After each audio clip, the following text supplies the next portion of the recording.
विघ्नहर्ता श्री गणेशा, श्री गणेशा, श्री गणेशा। तुम्हारे दूसरे अवसर की कोई आवश्यकता नहीं मुझे, क्योंकि अब मैं स्वयं तुम्हारा वध करूंगा। मुझे संदेह था भैया कि शुंभ नहीं सुधरेगा, वो ऐसा ही कुछ करेगा। यदि वो पापमय जीवन का चुनाव करने पर ही तत्पर है, तो अब माँ को उसका अंत ही करना चाहिए। सर्वथा उचित कहते हैं आप भैया, किंतु आपको भी तो ज्ञात है कि माँ जो भी करती है उचित समय पर ही करती है। कदाचित अब वो समय आ ही गया है प्रथम पूज्य गणेश जी। कुछ भी छीन लो मुझसे, कुछ भी, स्तंभन की शक्ति भी, मुझे इसकी आवश्यकता नहीं है। मैं अपने इन हाथों से तुम्हारा वध करने के लिए सक्षम हूं, और मैं वो अवश्य करूंगा, अवश्य।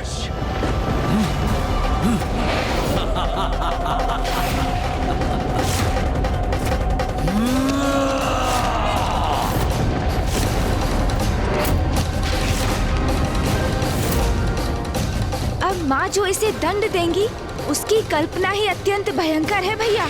जिसकी उद्दंडता का कोई अंत नहीं, उसका भयंकर अंत ही उचित है।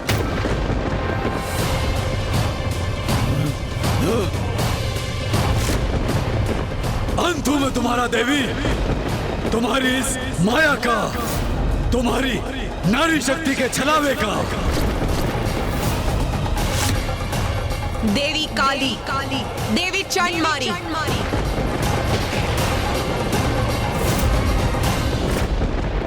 कौन असत्य है और कौन सत्य है? कौन अशक्त है और किस में शक्ति? कौन अनश्वर है और किसका अंत होगा? ये तो अभी ज्ञात हो जाएगा मूर्खादिराज शुंभ।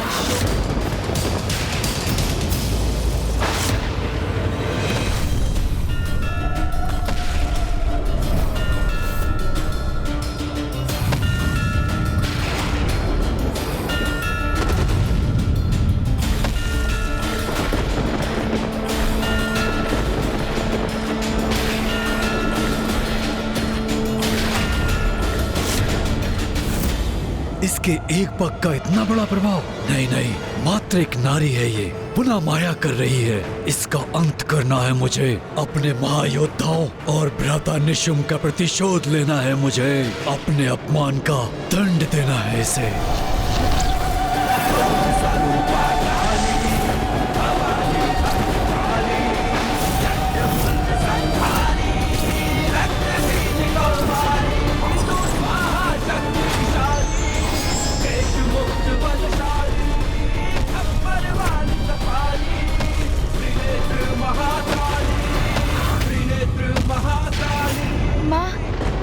पुत्र गणेश, अब हम जिसके साक्षी बनने वाले हैं, देवी आदिशक्ति, तुम्हारी मां की कृपा है हम पर। देवी कौशिकी अब कलारीपट्टू विधि से युद्ध करेंगी।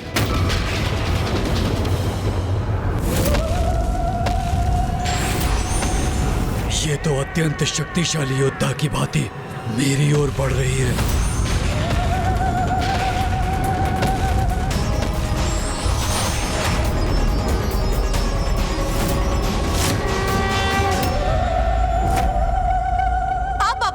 के लिए तैयार हो जाओ शुंभ। अंत तुम्हारा होगा दुष्ट नारी, तुम्हारा।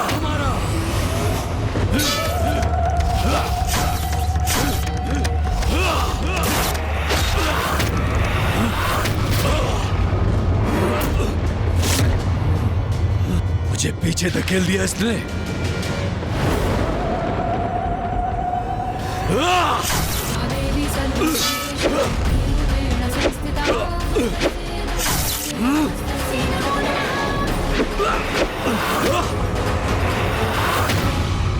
ये तो बहुत भयंकर वार कर रही है मुझ पर।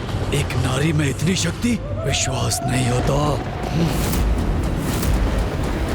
माँ की शक्ति का आभास मात्र ही शुंभ को आतंकित कर रहा है भैया। मूर्ख है ये असुर, क्योंकि वो अभी भी नहीं समझ पा रहा है कि वो जिससे युद्ध कर रहा है वही उसकी शक्ति का स्रोत भी है। क्योंकि माँ आदिशक्ति तो संसार की समस्त शक्ति का स्रोत है, उसका आधार है। मैं एक नारी से पराजित नहीं हो सकता।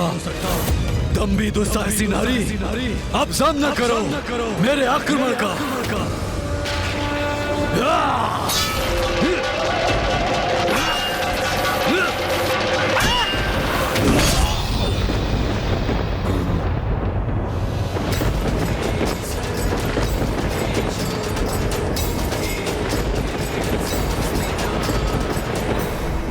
आओ शुंभ, अभी भी तुम में कोई शक्ति शेष है, अथवा नारी शक्ति से पराजय स्वीकार करोगे तुम?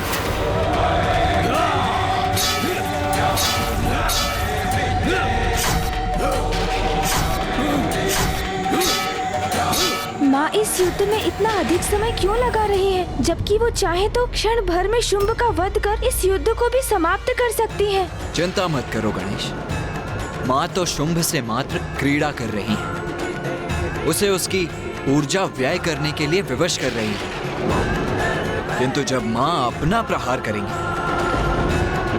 तो वो माँ का प्रहार सहन नहीं कर सकेगी।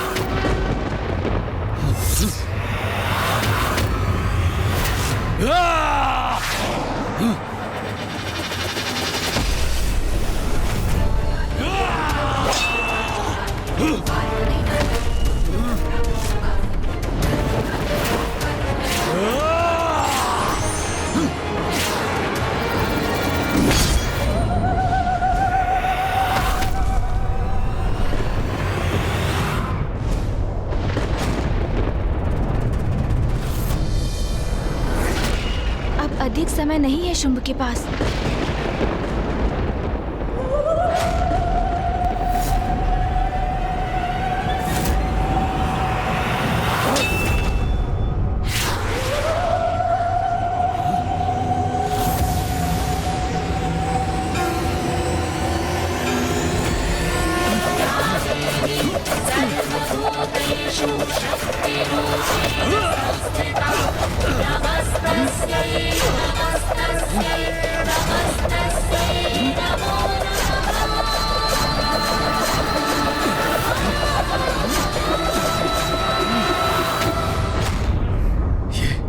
ये क्या हुआ?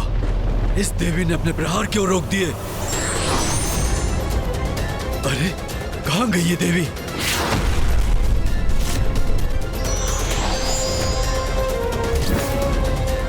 अब पर्याप्त हुआ शुंभ, अथवा और भी युद्ध करना है तुम्हें? मैंने कहा ना देवी, एक नारी से मैं पराजय स्वीकार नहीं करूंगा, कदापि नहीं।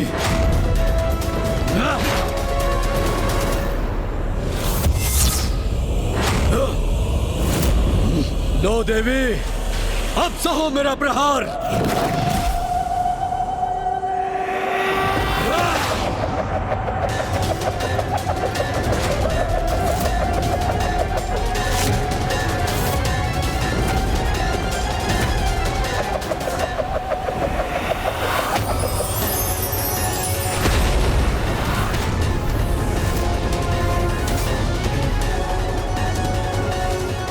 मेरे इस प्रहार को भी इसने विफल कर दिया। ये मूर्ख शुंभ कभी नहीं समझेगा माँ की महिमा। अब इसका अंत होना ही चाहिए। मायावनी, मैं तुम्हारे साथ तुम्हारी माया का भी अंत कर दूंगा।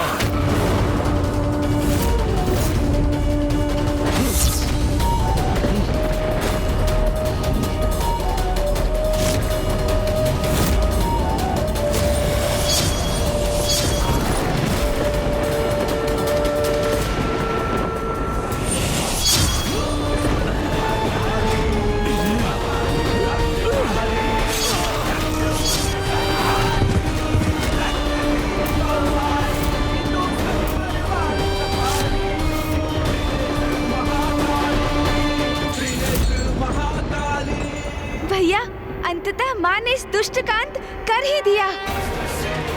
माता कौशिकी की जय। माता कौशिकी की माता कौशिकी की जय।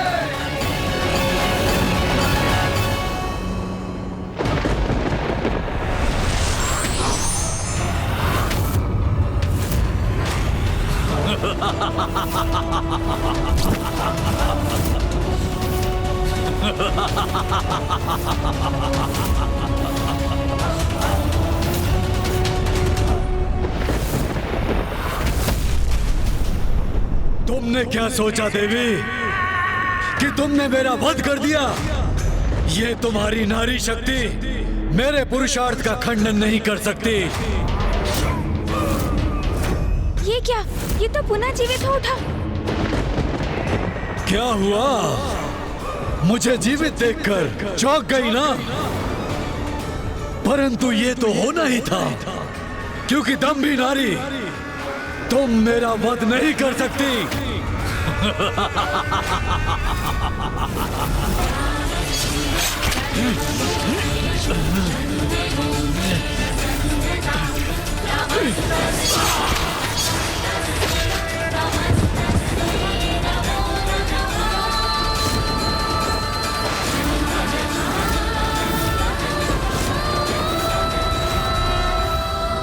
भैया, कदाचित इस बार इसका अंत हो ही गया।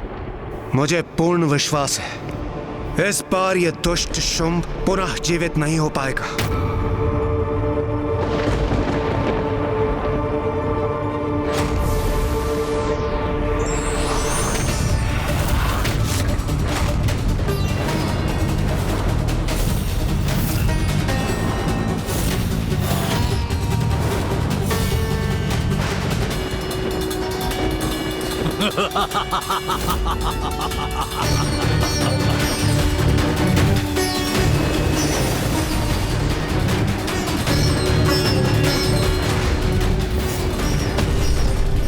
ये तो तुम पर प्रहार करने से भी अधिक आनंददायक है।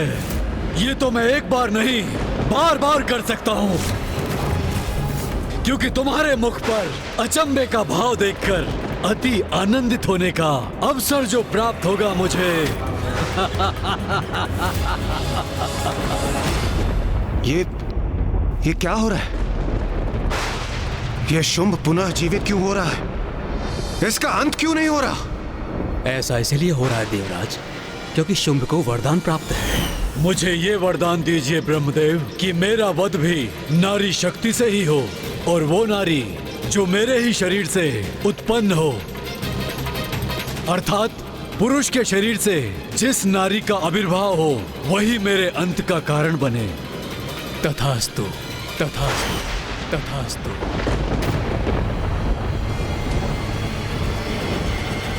पुरुष के भीतर समाहित स्त्री शक्ति, अब उसका प्रकट होना कैसे संभव होगा गणेश जी? ये तो पूर्व में ही संभव हो चुका है सूर्यदेव, कदाचित आप भूल गए। पिताश्री, मामा जी, फूफा जी, भैया और आप सभी अपने भीतर की नारी शक्ति का आवाहन कर चुके हैं। अर्थात ये सब माँ की ही लीला है। माँ को तो पूर्व में ही ज्ञात था कि शुंभ का अंत करने के लिए हम सभी की शक्तियों की आवश्यकता होगी। इसीलिए माँ की लीला के अनुसार उचित समय पर गणेश को युक्ति सूझी और उसने हम सभी को अपनी नारी शक्ति का आवाहन करने का सुझाव दिया।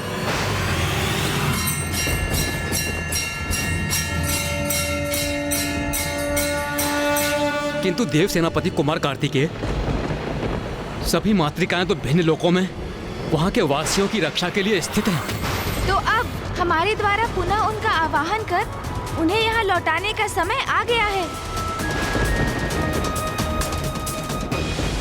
तुम्हारे मुख का ये स्तब्ध भाव अमूल्य है कौशिकी देवी। इसके लिए मैं अपने सभी योद्धाओं का और सैनिकों का बलिदान देने के लिए तैयार हूँ। चलो वही क्रीड़ा पुनः आरंभ करते हैं देवी। तो कहो इस बार कौन से शस्त्र का प्रयोग करोगी?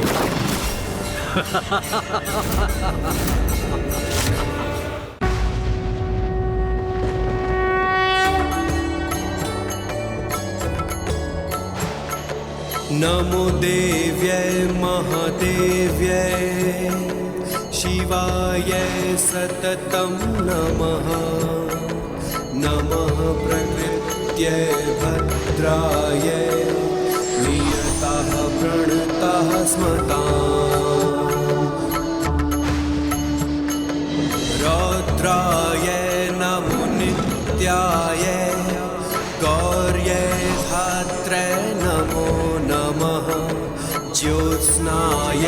चिन्दुरूपिण्ये सुखाय सततं नमः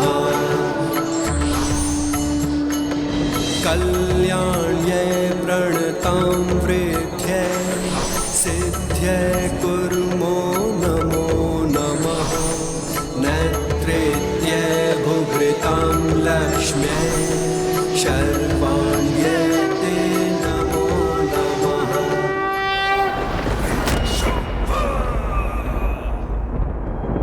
तो अच्छा, तुम्हारे सभी प्रयत्न विफल हो गए तो तुम प्रार्थना भी करने लगे। क्या हुआ प्रथम पूज्य गणेश जी, आप भी किसी की पूजा करने में विवश हो गए? सुनो, मेरा सुझाव मानो, किसी की पूजा करना बंद कर दो और सिर्फ मेरी पूजा करो, क्योंकि तुम्हारी रक्षा एकमात्र सिर्फ मैं ही कर सकता हूं।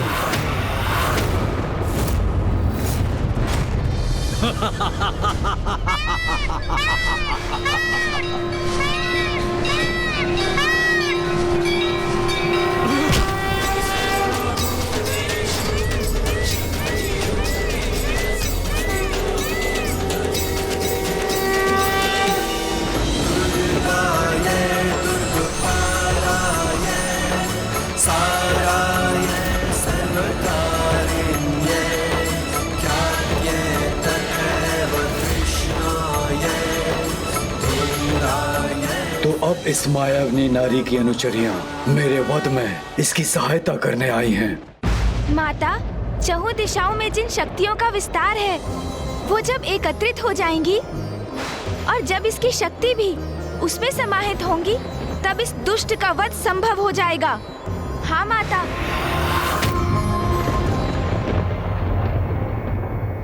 लो शुभ, तुम्हारी मृत्यु की व्यवस्था भी हो गई। अच्छा, तुम्हारा ये विश्वास मेरे मनोरंजन के लिए उचित है, परंतु देवी, तुम ये स्वीकार क्यों नहीं करती कि तुम्हारे पीछे खड़ी देवियां मेरे असुरों का वध कर सकती हैं, किंतु मेरा बिल्कुल भी नहीं, क्योंकि नारी होना तुम, जटिलता समझने की क्षमता कहाँ है तुम में? भ्राता शुभ, ये आपने कैसा विचित्र सा वरदान मांग लिया है ब्रह्मदेव से। भला आपके शरीर के भीतर कोई नारी कैसे रह सकती है? जब कोई नारी मेरे भीतर रह ही नहीं सकती तो मुझसे बाहर भी नहीं आ सकती, और जब कोई नारी ऐसी होगी ही नहीं तो मेरा वध भी असंभव हो जाएगा, अर्थात मैं शुंभ अमर हो जाऊंगा। शुभ, नारी को पुरुष से निम्न समझते हो ना तुम, इसीलिए ये भी नहीं समझ सके कि तुम्हारे भीतर की शक्ति भी नारी रूपिणी ही है। उसी के बल पर तुम अभी तक जीवित हो, किंतु अब और नहीं। जिस नारी शक्ति से तुम्हें इतनी घृणा उत्पन्न होती है, अब समय आ गया है उसी नारी शक्ति का महत्व तुम्हें समझाने का।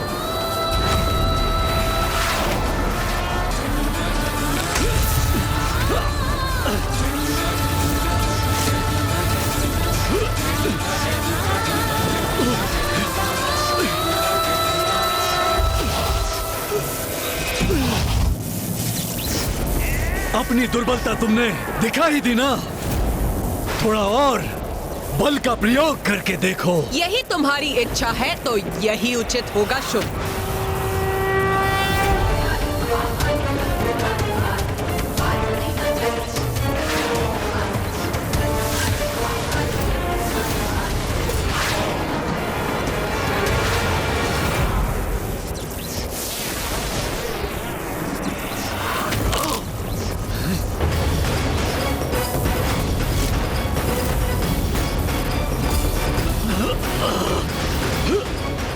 पुत्र गणेश, तुम्हारी माँ शुंभ की स्त्री शक्ति को खींचकर उसे बाहर निकाल रही है।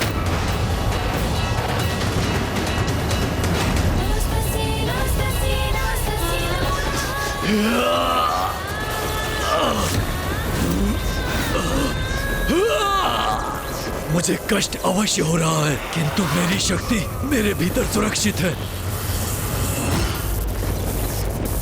तुम सभी देवी एकत्रित होकर भी मुझे कोई क्षति नहीं पहुंचा सकती।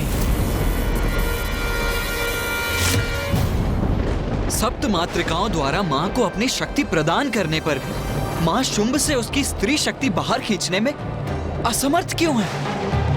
पुत्र, हम सभी ने तो सप्त मातृकाओं के रूप में अपनी शक्तियां तुम्हारी मां को प्रदान कर दी हैं, किंतु अष्ट मातृका शेष है, और वो मातृका है विनायकी। विनायकी महादेवी गज चर्म परीक्षदा, विनायकी महादेवी गज चर्म परीक्षदा, विनायकी महादेवी गज चर्म परीक्षदा।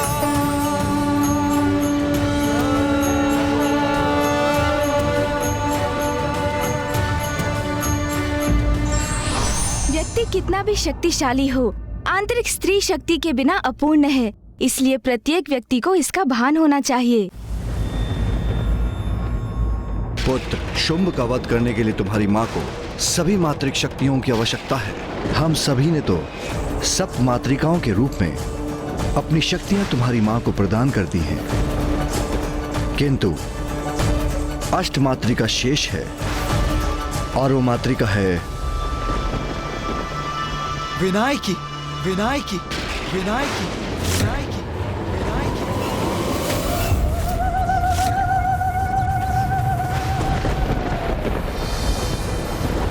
उचित समय पर उचित कार्य करने का समय आ गया है पुत्र। पुत्री, ये भी स्मरण रखो, तुमने अपना विनायकी रूप मुझसे भेंट करने के लिए धारण नहीं किया है। इसके पीछे एक बहुत बड़ा कारण है। अवश्य माता।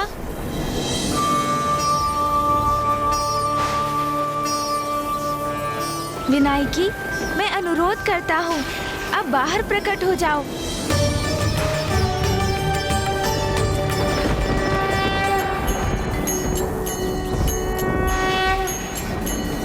नीलाभा नीलवर्णा च नीललोहित पिङ्गला, गजवक्त्रा महाकाया त्रिनेत्रा मुक्तोज्ज्वला।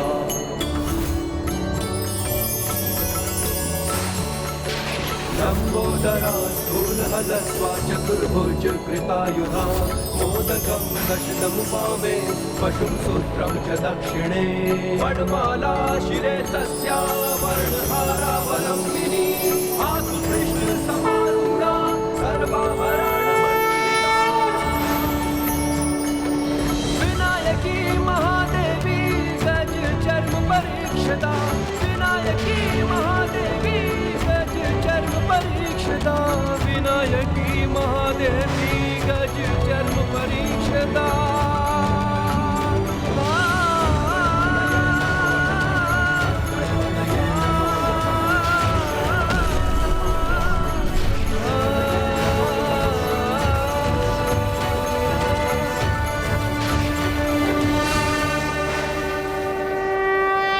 क्या है ये?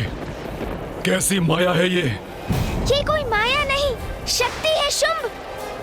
तुमने बार बार नारी को कम आंका, नारी को भला बुरा कहकर उसका अपमान किया। इसलिए अब समय आ गया है कि हम सभी तुम्हें नारी शक्ति का उचित परिचय दें।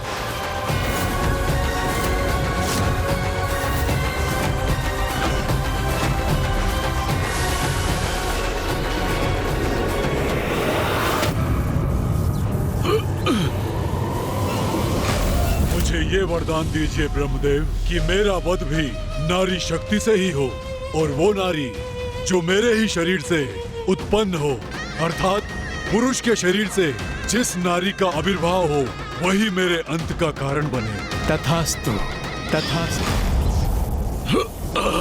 शुंभ, तुम्हारे वरदान को निरस्त करने हेतु मैं देवी कौशिकी स्त्री देवों और समस्त देवताओं की स्त्री शक्ति की सहायता से तुम्हारे भीतर की स्त्री शक्ति को बाहर खींच लूंगी।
संसार के प्रत्येक प्राणी में मेरी ही शक्ति है मूर्ति। मेरी शक्ति के बिना तो कोई अपनी उंगली गतिमान तक नहीं कर सकता।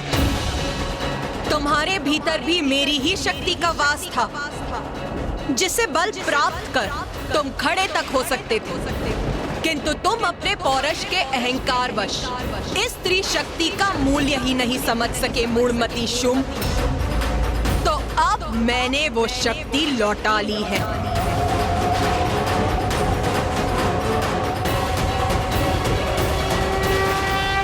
मुझे क्षमा कर दीजिए देवी, मैं नारी शक्ति का महत्व समझ गया हूं कि नारी सभी को शक्ति प्रदान करती है।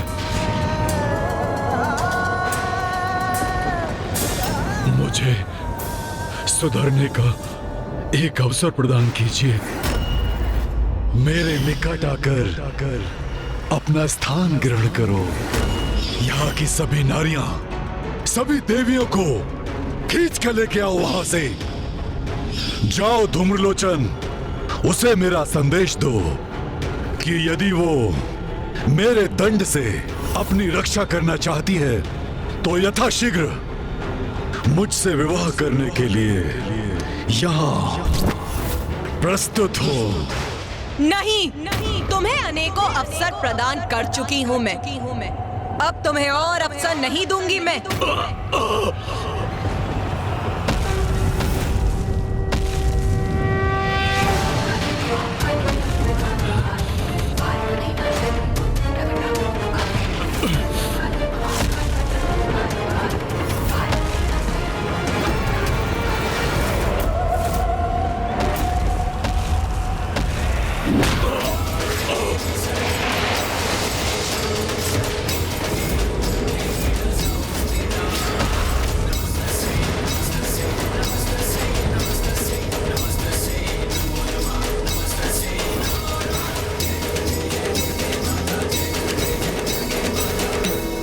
मुझे प्रतीत होता है कि शुंभ अभी मृत्यु को प्राप्त नहीं हुआ। उसका जीवन क्षीण अवश्य हुआ है, किंतु उसमें अभी भी प्राण शेष है। हाँ माँ, दीपक भी बुझने के पूर्व एक बार फड़फड़ाता तो अवश्य है। हाँ पुत्री, मुझे भी ज्ञात है, इस असुर में अभी भी प्राण शेष है।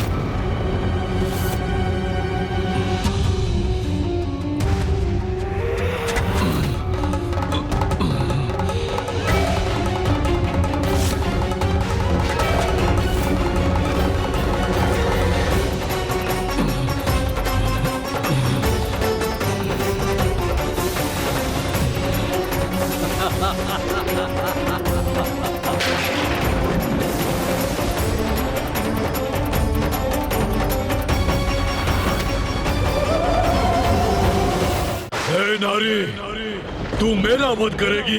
तुम्हें इतना आत्मविश्वास है?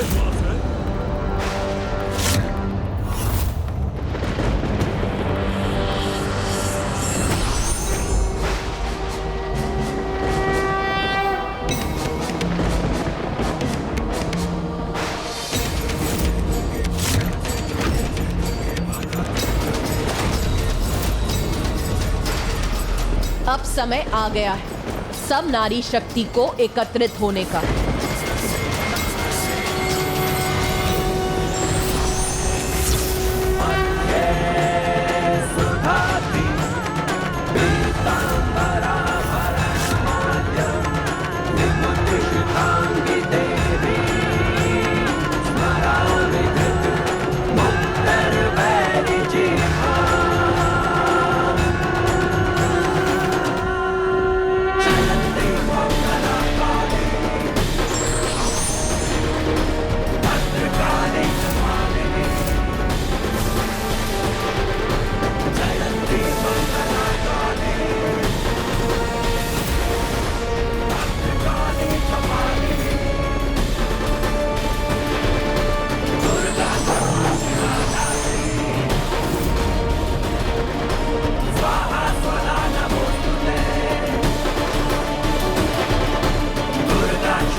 रक्षा कैसे करूं?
जय जय हे महिषासुर मर्दिनी रम्य कपर्दिनी शैलसुते। जय जय हे महिषासुर मर्दिनी रम्य कपर्दिनी शैलसुते। जय जय हे महिषासुर मर्दिनी रम्य कपर्दिनी शैलसुते।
जग जननी जय जय, माँ जग जननी जय जय। भयहारिणी भवतारिणी, भयहारिणी भवतारिणी, भवभामिनी जय जय। माँ जग जननी जय जय।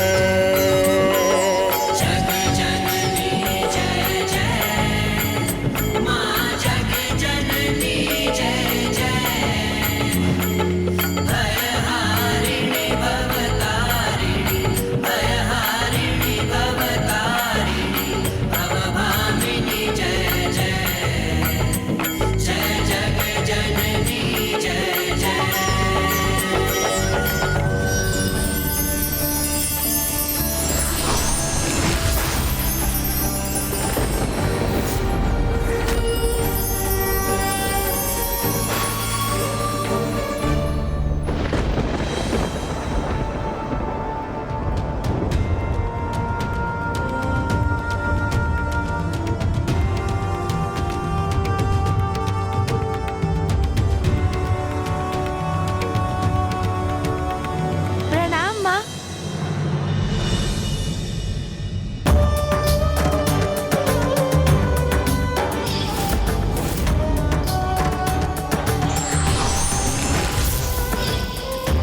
लंबी अवधि के पश्चात आज माँ से भेंट हुई है। अंततः माँ कैलाश लौट आई। माँ!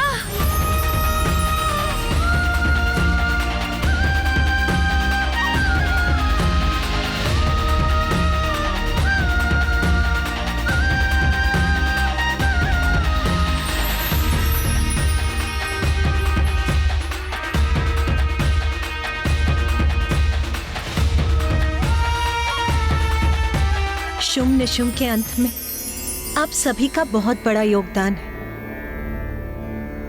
माँ, अब मुझे भी अपने प्रश्नों का उत्तर प्राप्त हो गया कि आपने क्यों माँ मातंगी का रूप धारण किया और फिर माँ मातंगी से आप माता कौशिकी क्यों प्रकट हुई। ये आपकी ही तो लीला थी माँ, जिसका उद्देश्य था सृष्टि को शुंभ निशुंभ के आतंक से मुक्त कराना। तो क्या अब तुम्हारी जिज्ञासा शांत हो गई पुत्र? माँ, मैं सोच रहा था कि अभी भी मेरा एक प्रश्न शेष है।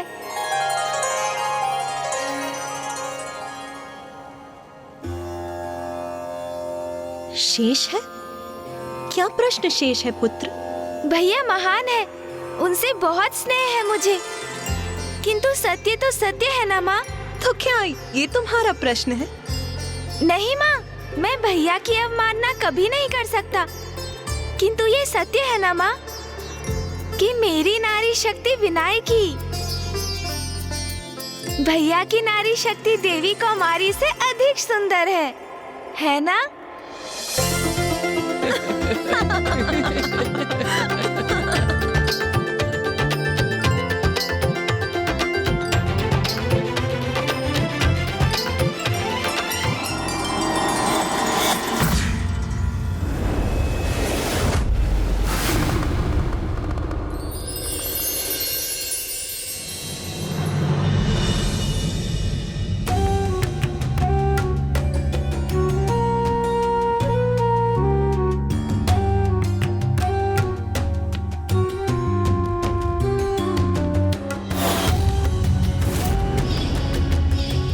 अधीरता से मैं क्षण की प्रतीक्षा कर रही थी जब मुझे अपने निवास में अपने परिवार के साथ रहने का अवसर प्राप्त होगा। अब वो समय आ गया है।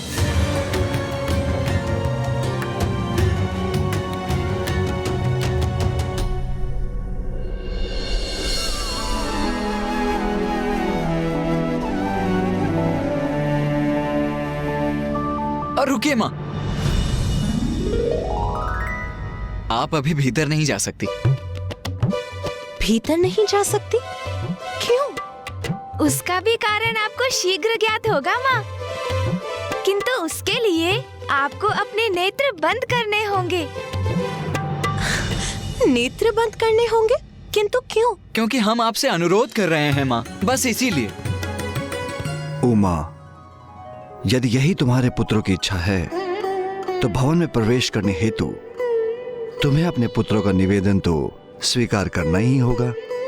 अच्छा, यदि आप सभी की यही इच्छा है तो लो, मैंने अपने नेत्र बंद कर दिए।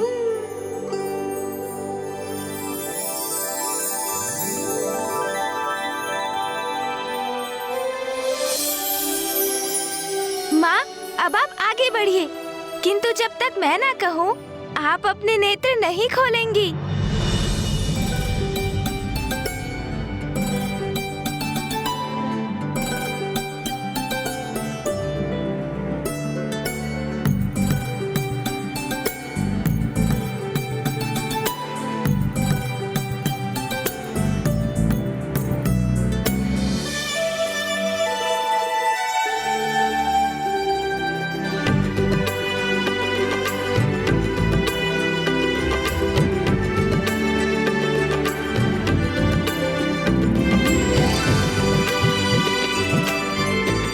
अब उचित है माँ, अपने नेत्र खोलिए।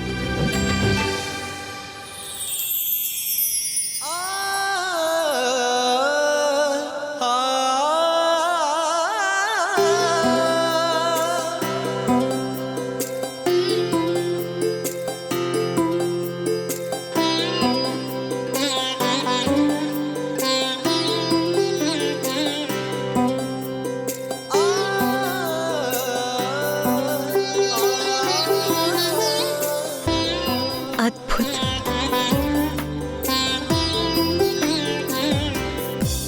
कैलाश लौटने पर हम सभी का स्वागत स्वीकार कीजिए माँ।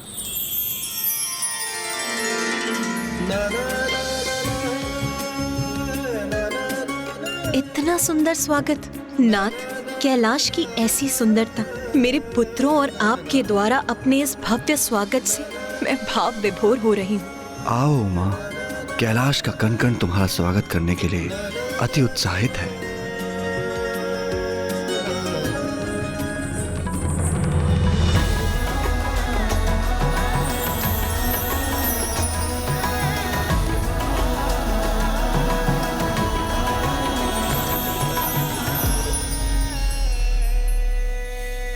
देवी पार्वती, आपके स्वागत की समूची व्यवस्था गणेश और कार्तिकेय ने ही करी है।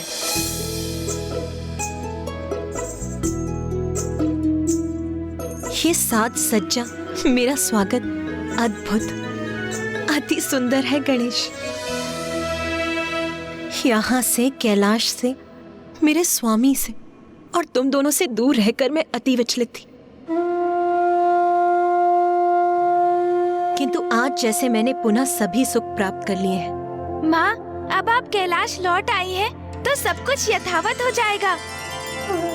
हाँ माँ, आपके बिना तो जैसे संपूर्ण कैलाश जीवन के आनंद का अनुभव करना भूल गया था, किंतु अब कैलाश पुनः आनंदित हो उठेगा। देवी पार्वती, आपने यहाँ से दूर जाने का कष्टप्रद निर्णय लिया, अन्यथा शुंभ और निशुंभ का वध असंभव हो जाता।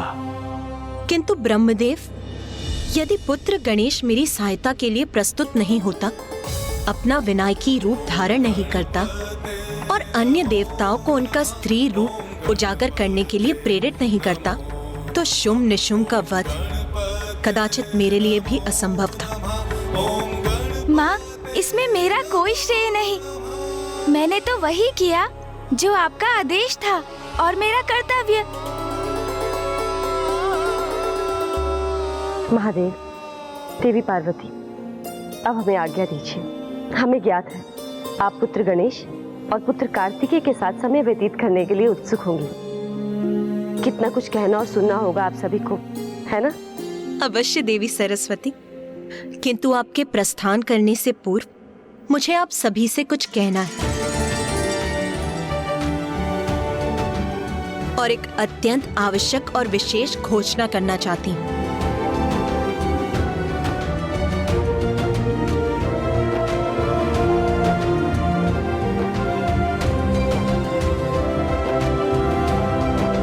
और ये घोषणा गणेश के विषय में है।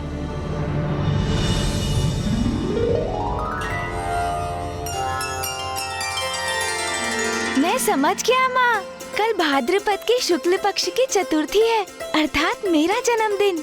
आप अवश्य उसके उपलक्ष्य में उत्सव की घोषणा करने जा रही हैं। तो शीघ्र कहिए ना माँ, गणेश को लेकर क्या विशेष घोषणा करनी है आपको? अरे वाह भैया, जन्मदिन मेरा है और उत्साहित आप हो रहे हैं। उचित है, क्योंकि मेरे जन्मोत्सव की संपूर्ण व्यवस्था तो आपको ही करनी होगी ना। पुत्र गणेश, आज मैं तुम्हें ये आशीष देती हूँ कि आज से तुम केवल देवताओं के ही नहीं, समस्त जगत के संकट हरोगे, सबके तारणहार बनोगे।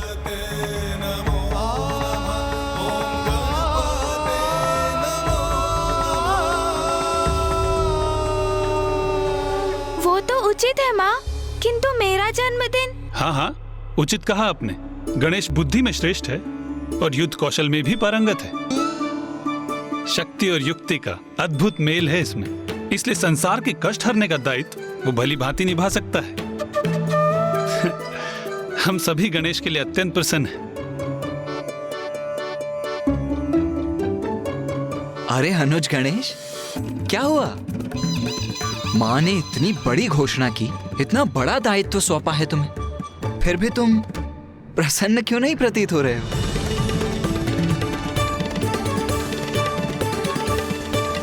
ऐसा नहीं है भैया, माँ मैं तो बहुत प्रसन्न हूँ। उचित है फिर। महादेव, देवी पार्वती, अब हमें भी आज्ञा दीजिए।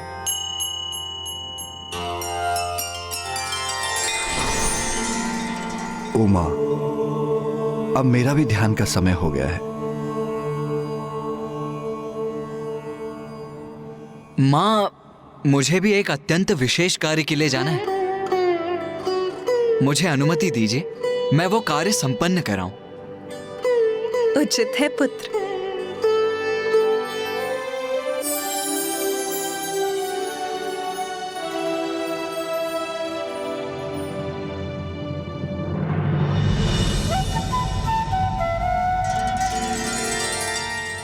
माँ, आप कुछ भूल तो नहीं रही है ना माँ? नहीं पुत्र, मैं तो कुछ नहीं भूल रही। मुझे ज्ञात है तुम क्या संकेत कर रहे हो। इतनी महत्वपूर्ण बात भला मैं कैसे भूल सकती हूँ? मैं तो व्यर्थ ही चिंतित हो गया। माँ को तो स्मरण है, कल मेरा जन्मदिन है। स्मरण है मुझे पुत्र। सायं संध्या का समय हो चला है। तुम मेरी हर बात का कितना ध्यान रखते हो। उसके लिए तुम्हें अनेकों धन्यवाद और बहुत सारा आशीष पुत्र। उचित है। अब मैं जाकर पूजा की तैयारी करती हूँ।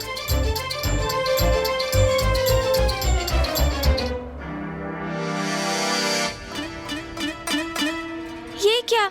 माँ ने तो मेरे जन्मदिन का उल्लेख भी नहीं किया। वो मेरा भी जन्मदिन भूल गई।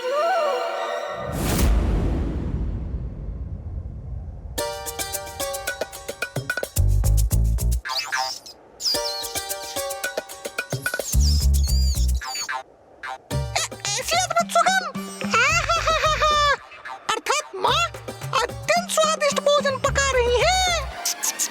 आज इतने दिनों के बाद माता के हाथों का स्वादिष्ट भोजन प्राप्त होगा मुझे विश्वास है प्रभु तो रसोई गृह में ही बैठे कर भोजन की प्रतीक्षा कर रहे होंगे।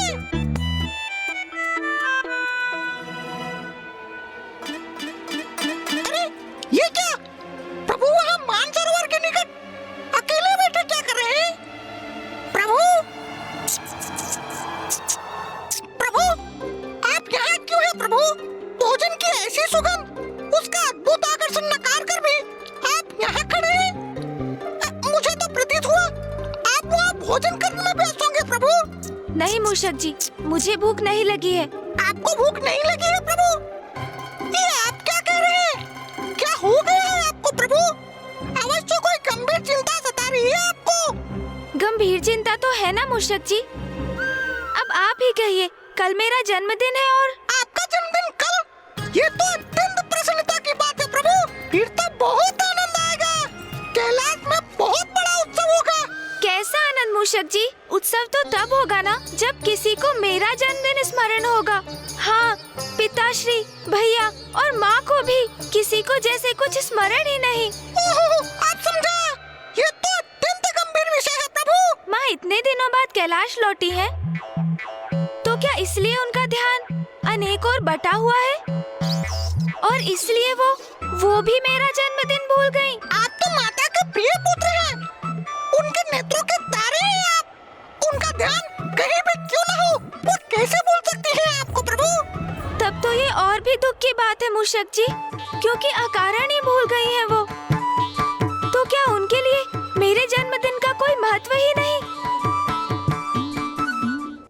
वो भूल गए तो भूल गए, कोई बात नहीं। आप ही सबको बता दीजिए प्रभु। नहीं मूषक जी, ये कैसी बात है? मेरा ही जन्मदिन और मैं ही सबको स्मरण दिलाऊं? बात तो आप भी उचित कह रहे हैं प्रभु। अपने मुख से ही अपनी बात कहना तो उचित नहीं। हाँ, अब जैसे जब हम किसी युद्ध के लिए जाते हैं तो मैं कितना श्रम करता हूँ। आपको आपके संपूर्ण भार के साथ उठाकर ले जाता हूँ, आपको सुरक्षित युद्ध स्थल तक पहुँचाता हूँ। किंतु अब प्रशंसा किसकी होती है? आपकी। किंतु मैं कभी आगे बढ़कर कहता हूँ कि आपकी सफलता में मेरा ही योगदान है। नहीं,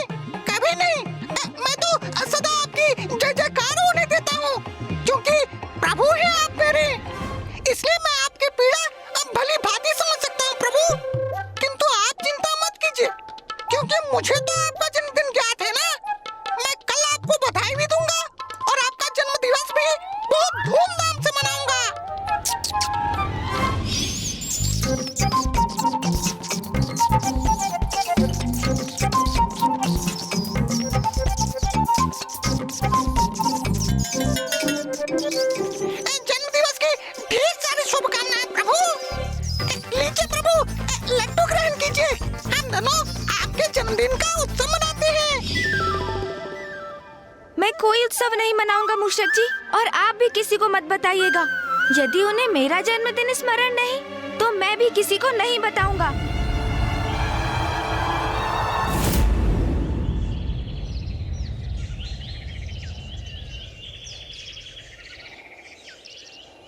ओम नमः शिवाय, ओम नमः शिवाय, ओम नमः शिवाय, ओम नमः शिवाय।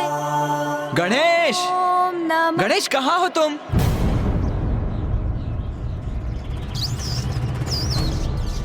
क्या हुआ? इतने तीव्र स्वर में क्यों पुकार रहे हैं मुझे भैया? मूषक जी, क्या मुझे भ्रम हुआ है या आपने भी वही सुना जो मैंने सुना? हाँ प्रभु, मैंने भी सुना। ये तो देव सेनापति कुमार कार्तिकेय का ही स्वर है। गणेश, गणेश, तुम यहाँ क्या कर रहे हो? कितने समय से मैं तुम्हें पुकार रहा हूँ, मेरी ध्वनि तुम्हें सुनाई नहीं दी। तुम उत्तर क्यों नहीं दे रहे थे? क्या हुआ भैया, आप इतने चिंतित क्यों हैं? वो माँ तुम्हें कब से? गणेश, माँ को क्या हुआ? क्या हुआ माँ को? वो माँ को गणेश, अभी तुम्हारे किसी भी प्रश्न का उत्तर नहीं है मेरे पास। तुम शीघ्रता करो, चलो मेरे साथ। हाँ, आओ। रुकिए भैया, मैं अभी आ रहा हूँ।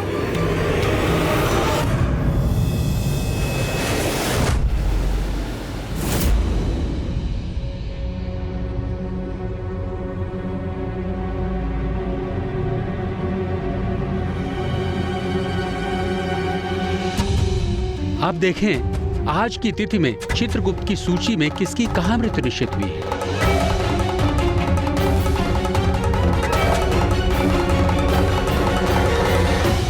आज तो भाद्रपद का शुक्ल पक्ष है।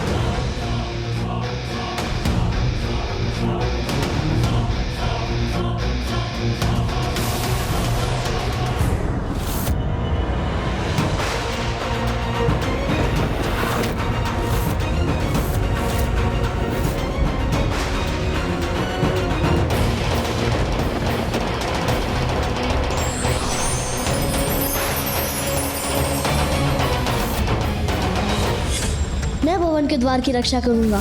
मैं आपकी सेवा करने ही तो आया हूँ ना माँ।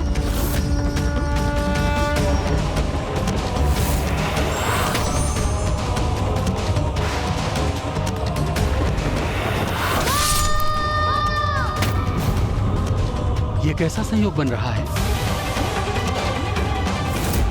ये क्या? प्रथम पूज्य गणेश जी पर पुनः संकट? ये तो अनर्थ हो जाएगा। मुझे धर्मराज यमराज जी को यथाशीघ्र सूचित करना होगा। रुकिए भैया,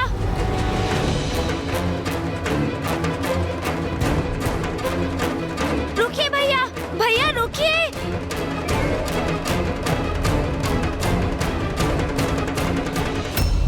माँ, आप कुशल तो है ना? वो भैया मुझे बुलाने आए थे। बहुत चिंतित और व्यग्र प्रतीत हो रहे थे वो। उन्होंने कहा, अनुज गणेश, आओ मेरे साथ। माँ,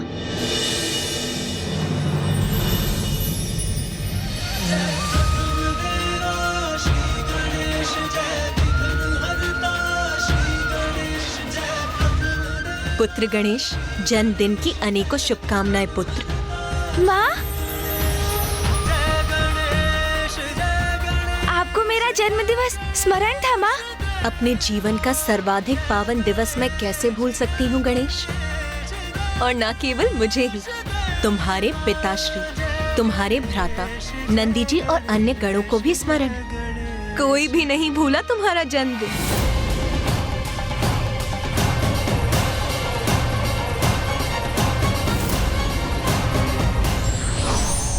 देवता हो या मानव, नियति सभी को विवश कर देती है, परंतु बुद्धिजीवी वही हैं जो हर परिस्थिति का सामना करने के लिए सदैव तैयार रहते हैं।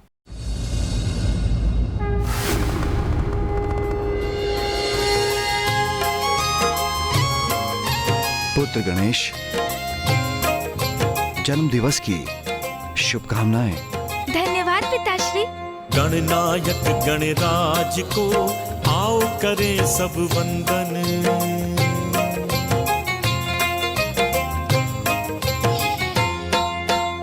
गणनायक गणराज को आओ करें सब वंदन। ओम गणपतये नमो नमः। ओम गणपतये नमो नमः। ओम गणपतये नमो नमः। ओम गणपतये नमो नमः। गणनायक गणराज को आओ करें सब वंदन। प्रणाम पिताश्री। प्रणाम माँ।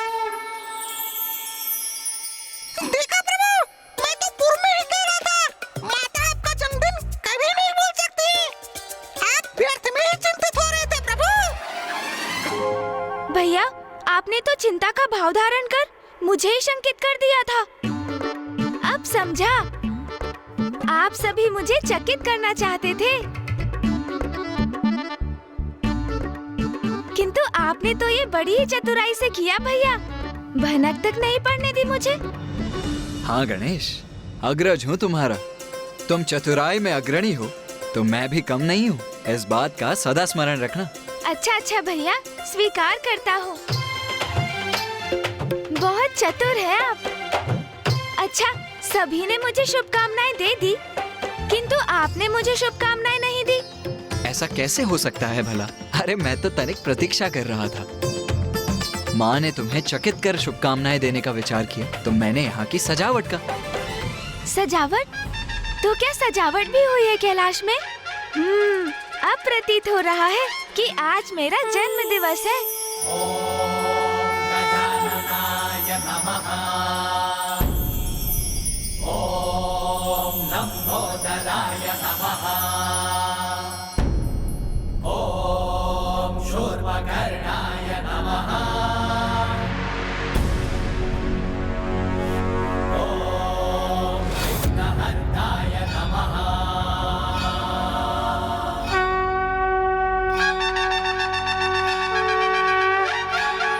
प्रथम पुत्री धनयती, धनदिनती शुभकामनाएं, धनदिनती शुभकामनाएं धनयती।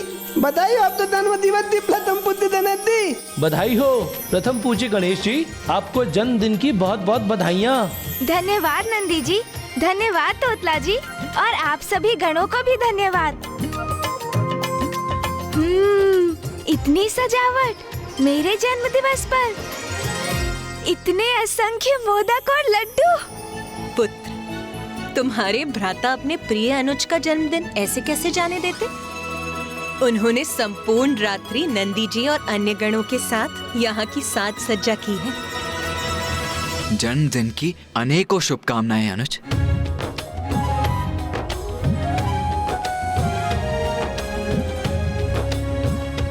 धन्यवाद भैया।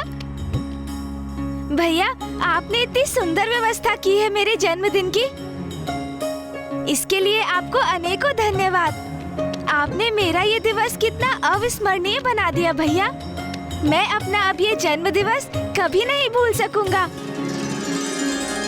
पुत्र गणेश, मैं घोषणा करता हूं, मात्र तुम्हारे लिए नहीं अपितु संपूर्ण संसार के लिए तुम्हारा जन्म दिवस अविस्मरणीय होगा।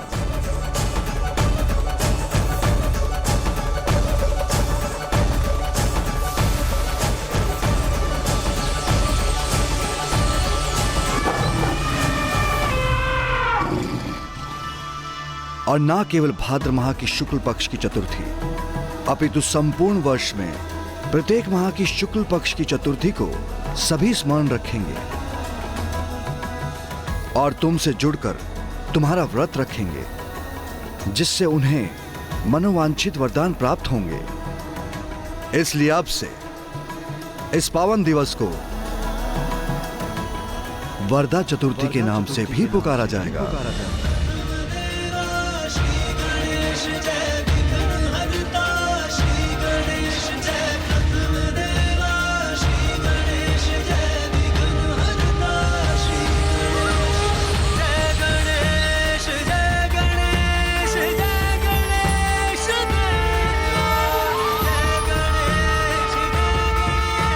चलो गणेश, अब शीघ्र तैयार हो जा।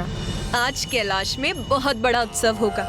मैंने सभी देवी देवताओं को भी आमंत्रित किया है। अरे वाह वाह, बड़ा उत्सव, उत्तम है।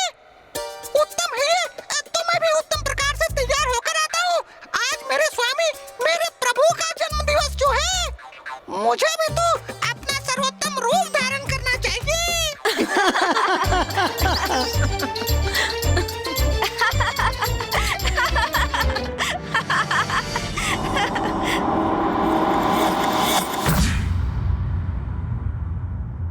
दूतों, हम प्रथम पूज्य गणेश जी के जन्मदिन के उत्सव में भाग लेने के लिए कैलाश जा रहे हैं, किंतु हमारी अनुपस्थिति में यहां का संपूर्ण कार्य यथावत होना चाहिए। आप में से किसी को भी कोई भी संशय हो तो आप चित्रगुप्त जी से स्पष्ट कर लीजिए। स्वामी, हमें बहुत विलंब हो रहा है, हमें अब शीघ्र चलना चाहिए। हाँ हाँ, आ ही रहा हूं मैं देवी प्रिया। आपको तो ज्ञात है ही, यदि मैं यहाँ रहूं अथवा ना रहूं, जन्म और मृत्यु का चक्र तो यथावत गतिमान रहना ही चाहिए। आपके दायित्व से हम भलीभांति परिचित है स्वामी, किंतु चित्रगुप्त जी है ना, वो सारे कार्य संभालने में पूर्ण रूप से सक्षम है, इसलिए अब आप चलिए। हाँ हाँ, आ ही रहा हूं मैं। उचित ही कह रही हैं आप, चित्रगुप्त जी सब संभाल ही लेंगे।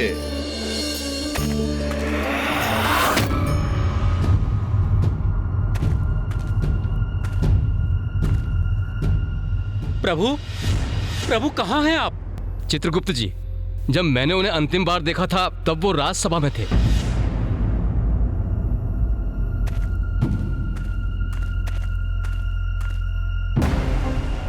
प्रभु, धर्मराज जी तो यहां नहीं है। कहां गए होंगे प्रभु? प्रभु कहां है? यमराज और रानी प्रिया तो कैलाश की ओर प्रस्थान करने वाले हैं, प्रथम पूज्य गणेश के जन्म उत्सव में भाग लेने के लिए। प्रभु, प्रभु, धर्मराज जी।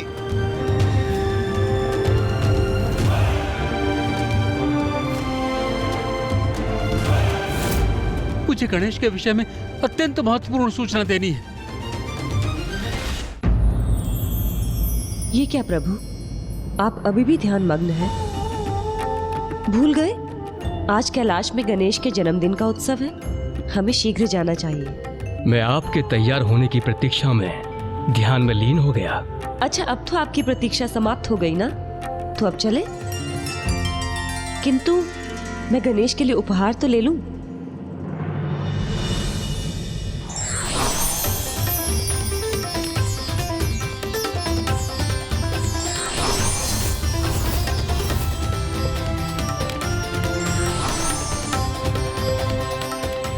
प्रिय, क्या ये उत्सव ब्रह्मलोक में होने वाला है? नहीं नाथ, कैलाश में। तो क्या देवी पार्वती ने आपसे मिष्ठान की व्यवस्था में सहायता मांगी है?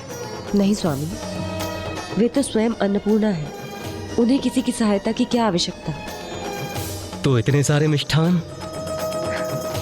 ये सब गणेश के लिए है, आज उसका जन्मदिन है ना। अब विलंब मत कीजिए, जल्दी चलिए।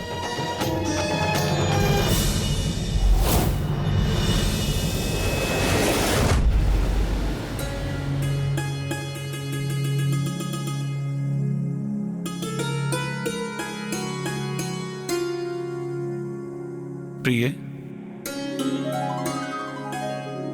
सब कुछ है यहाँ पर। अब चलें? हाँ हाँ नाथ, मैं ध्यान से देख तो लूं कि जितने मिष्ठानों की व्यवस्था मैंने गणेश के लिए की थी वो सभी है ना। सभी कुछ है यहाँ पर, आप चलिए।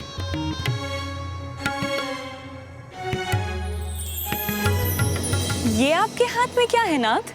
ये मेरा उपहार है मेरे भांजे के लिए। उपहार? गणेश के लिए? मुझे भी दिखाइए ना नाथ।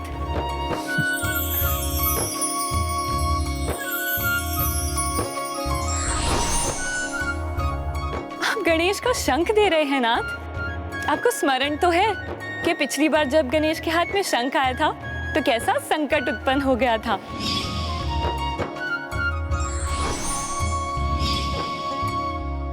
आपको क्या लगता है मुझे स्मरण नहीं होगा? आप चिंता मत कीजिए, ये मेरा शंख नहीं है, ये मधुर शंख है। गणेश इसे खा भी सकता है और उसका पाचन भी कर सकता है।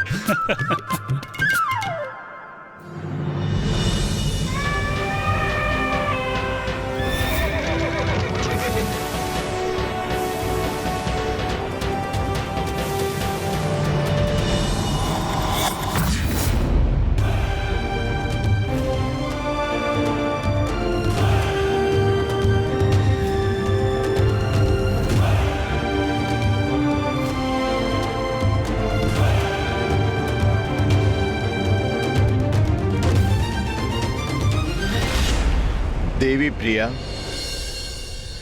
आज तो आप अति सुंदर प्रतीत हो रही हैं। अच्छा, अब आप चलिए भी नाथ, हमारी प्रशंसा तो आप मार्ग में भी कर सकते हैं। प्रभु! धर्मराज जी। क्या बात है चित्रगुप्त जी, आप विचलित क्यों हैं? मैं आपको सूचित करने आया हूँ, एक बहुत बड़ा अनर्थ घटित होने जा रहा है। अनर्थ? कैसा अनर्थ? पुनः वैसा ही योग प्रस्तुत होने जा रहा है। कौन सा योग चित्रगुप्त जी?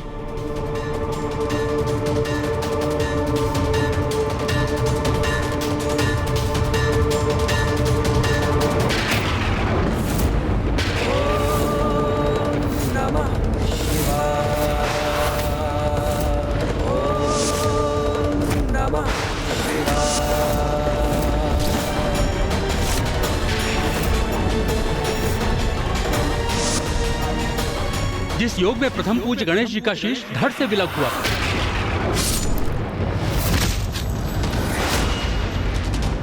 इस बार भी गणेश जी के साथ कुछ ऐसा ही अनर्थ घटित होने जा रहा है।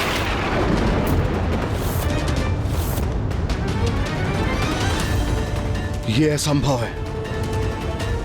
यदि ये सत्य है तो बहुत बड़ा अनर्थ होने वाला है।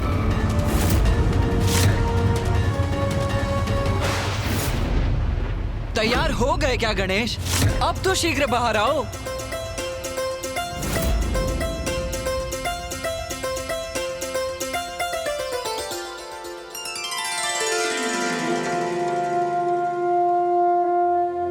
आज पुत्र गणेश अपने जन्मदिन पर अपने दीर्घ समृद्ध और उज्जवल जीवन के द्योतक इस दीपक को प्रज्वलित करेगा। उमा,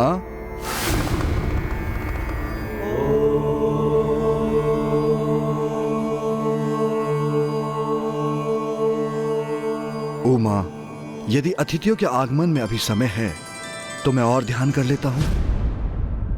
माँ, माँ, देखिए ना माँ, गणेश अभी तक अपने कक्ष से बाहर नहीं आया है। ऐसा क्या तैयार हो रहा है वो? आप शीघ्र ही कहिए ना उससे कि वो बाहर आए। उमा, मैं कह रहा था। माँ सुनिए तो, अतिथि किसी भी क्षण आते ही होंगे। उमा, मेरे प्रश्नों का उत्तर दो। यदि समय है तो मैं ध्यान करने जा रहा हूँ। उमा, स्वामी, माँ सर्वप्रथम आप कहिए ना गणेश से कि वो बाहर आए। उमा, तुमने मेरे प्रश्न का उत्तर नहीं दिया। अरे बस कीजिए आप दोनों। आज आपके पुत्र का जन्मदिन है तो आप पुनः ध्यान में नहीं जा सकते। नारायण और ब्रह्मदेव आते ही होंगे और उनका स्वागत आप ही को करना है। और पुत्र कार्तिकेय, आज पुत्र गणेश का जन्मदिन है तो उसकी जितनी इच्छा है उसे उतना समय लेने दो। तुम जाओ और नंदी जी और अन्य गणों के साथ जाकर देवी देवताओं का स्वागत करो। जाओ। चलिए, अब आप दोनों वही करिए जो मैंने आपसे कहा है। जाइए, जाओ पुत्र। जी उचित है माँ। सभी गण आइए मेरे साथ।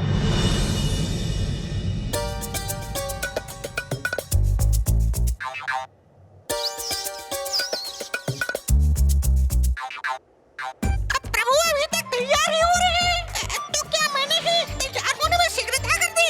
मुझे एक बार पुनः स्वयं को दर्पण में देख लेना चाहिए। मूषक जी। जी माता। अब आप कहाँ चल दिए? आपके लिए भी कार्य है मेरे पास।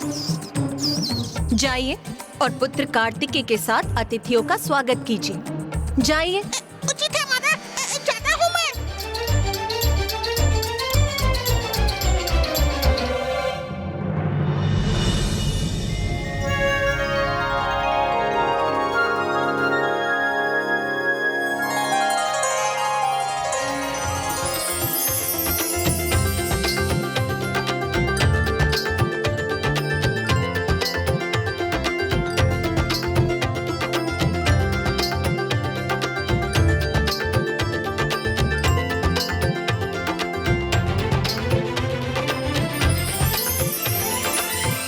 वैसे तो मैं तैयार हो चुका हूँ, किंतु आज मेरा जन्म दिवस है, इसलिए शीघ्रता की कोई आवश्यकता नहीं। माँ ने मेरे लिए इतने आभूषणों की व्यवस्था की है, तो क्यों ना इन आभूषणों में से सर्वोत्तम आभूषणों का चुनाव किया जाए।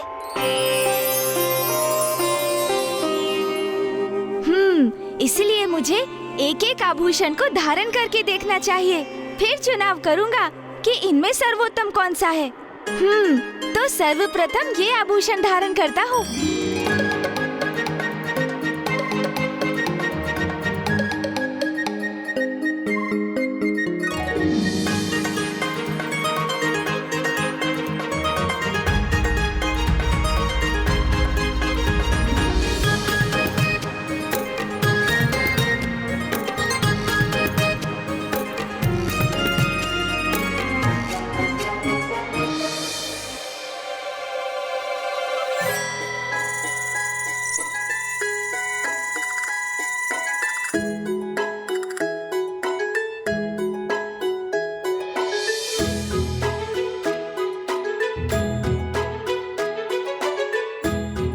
अब थोड़ा अतिथियों के सत्कार के लिए अभ्यास करता हूँ। प्रणाम मामा जी, आपका स्वागत है। आज मेरा जन्म दिवस है मामा जी। अरे वाह, ये कंगन तो सर्वोत्तम प्रतीत हो रहे हैं। मैं इसे ही धारण करूँगा। अब देखूं कैसा लग रहा हूँ मैं। अरे अरे ये क्या, मेरे केश बड़े अस्त व्यस्त प्रतीत हो रहे हैं। नहीं नहीं नहीं, ये उचित नहीं। मुझे अपने केश व्यवस्थित करने होंगे।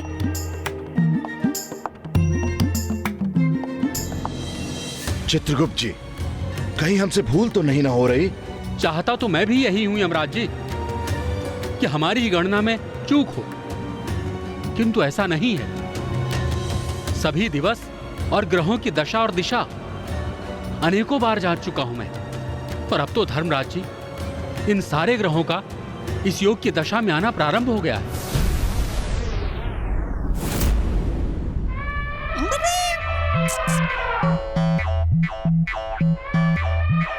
इतने उपहार प्रभु के लिए, उनका अनन्य सेवक हूँ।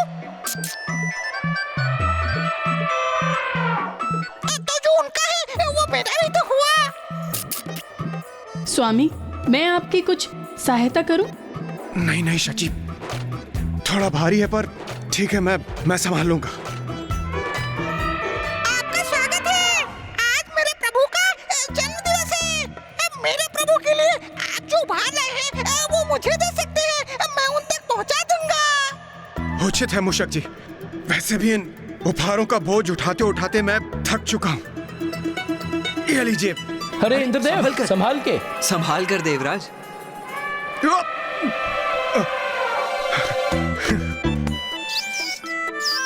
चलिए, इस बोझ से तो मुक्ति प्राप्त हुई मुझे। अब आप ही संभालिए इसे मूषक जी। प्रणाम कुमार कार्तिकेय। प्रणाम इंद्रदेव। प्रणाम देवी शची। प्रणाम देवी शची। अब चलिए देवी शची, चलिए। आइए आइए आइए। धन्यवाद मूषक जी, ये लीजिए, और हमारे भी। और ये भी।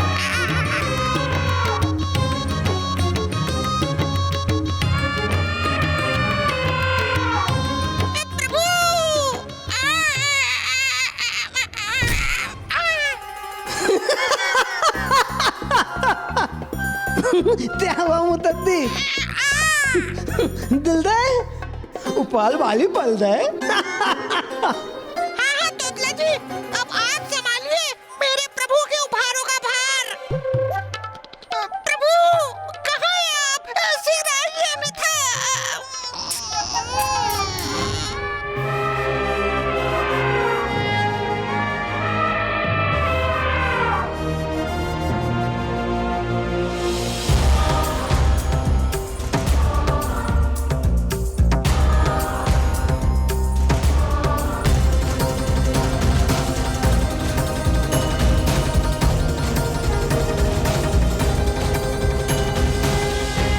नारायण, ब्रह्मदेव, माता सरस्वती और माता लक्ष्मी अभी तक आए नहीं।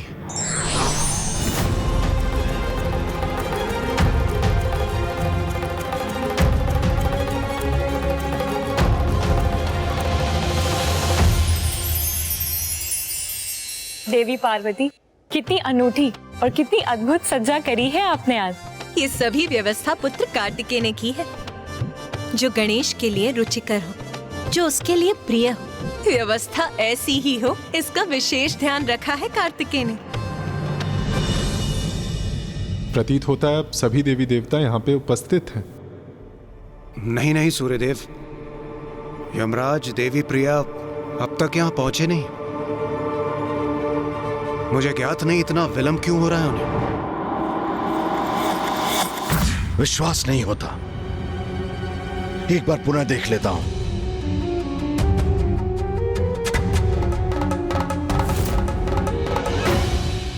धर्मराज जी, स्वयं सप्त ऋषियों ने इसे रचा है। प्रथम पूज्य गणेश जी की जन्म कुंडली है। हमारी चाहे कितनी भी प्रबल इच्छा क्यों ना हो, आपको और मुझे अर्थात हम दोनों को भली भांति ज्ञात है कि मैंने आपसे जो भी कुछ कहा है उसमें कोई भूल अथवा चूक संभव नहीं है। अर्थात ये अनर्थ होकर ही रहेगा। आज प्रथम पूज्य गणेश जी का जन्मदिन है और उनकी कुंडली के अनुसार आज ही के दिन उनके साथ कुछ अनर्थ होने जा रहा है। ये तो बहुत ही दुखद है। अरे तुम तो अभी भी सच समझ रहे हो। चलो चलो शीघ्रता करो, बाहर अतिथियों का तो आगमन भी आरंभ हो गया है। सोचो वो तुम्हारे लिए कितने सारे उपहार लाए होंगे, और ये भी तो सोचो माँ के हाथों के पकवान भी तो तुम्हारी प्रतीक्षा में होंगे। शीघ्र चलो ना, भूख भी बहुत लगी है मुझे। हाँ हाँ ज्ञात है मुझे, अतिथियों का आगमन आरंभ हो चुका है, किंतु मेरे जन्म दिवस पर मेरा सुंदर दिखाई देना भी तो अति आवश्यक है ना। किंतु हाँ, भूख तो बहुत लगी है मुझे। अतिथियों के साथ साथ कितने ढेर सारे उपहार भी आ रहे होंगे। उनमें कितनी अद्भुत वस्तुएं होंगी। उन्हें प्राप्त करने हेतु हमें इस समय बाहर होना चाहिए। तुम बहुत सुंदर प्रतीत हो रहे हो गणेश। चलो अब बाहर चलते हैं। हाँ हाँ चलो।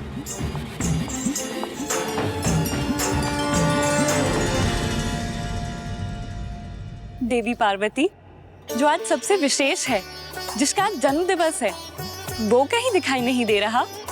कहाँ छिपा कर रखा है आपने अपने लाडले गणेश को?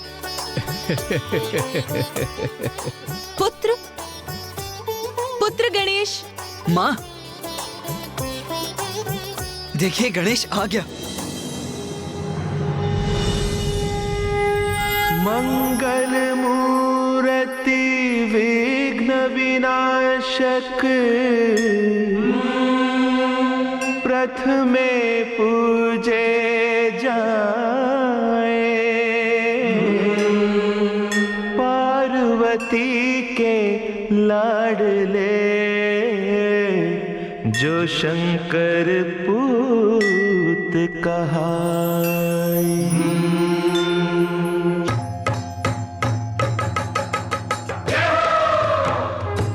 बधाई हो, जन्म दिवस की हार्दिक शुभकामनाएं। क्यों माँ, कैसा दिखाई दे रहा हूँ मैं? अति सुंदर पुत्र। धन्यवाद माँ।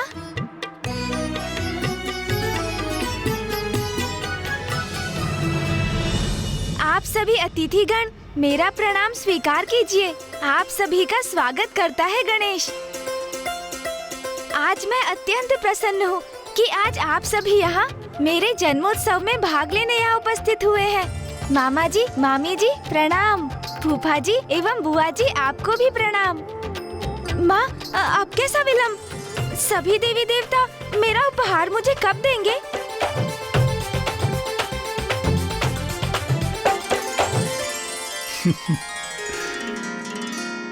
शीघ्र देंगे पुत्र, किंतु सर्वप्रथम तुम इस घृत से इस दीपक को प्रज्वलित करो। आओ पुत्र। हाँ माँ।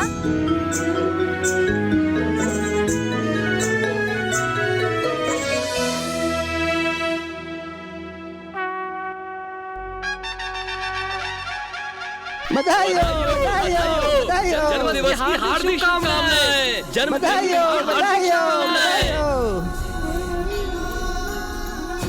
प्रणाम पिताश्री। प्रणाम माँ।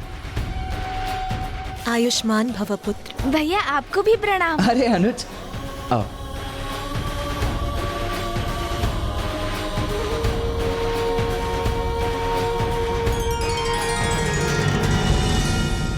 धर्मराज जी, आप और देवी प्रिया कैलाश जा रहे हैं और जब आपको सत्य का ज्ञात हो ही गया है तो आप वहां पहुंचकर समय रहते माता पार्वती को इसके प्रति सचेत करना होगा।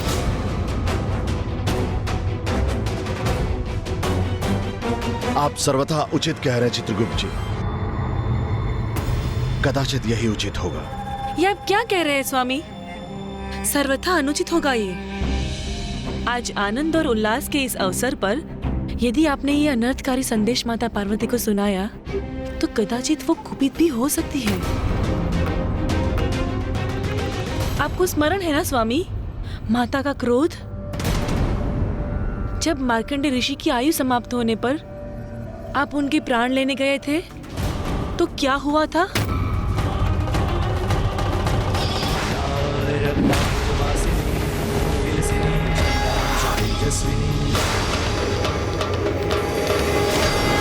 स्वामी, हमें अब और विलंब नहीं करना चाहिए।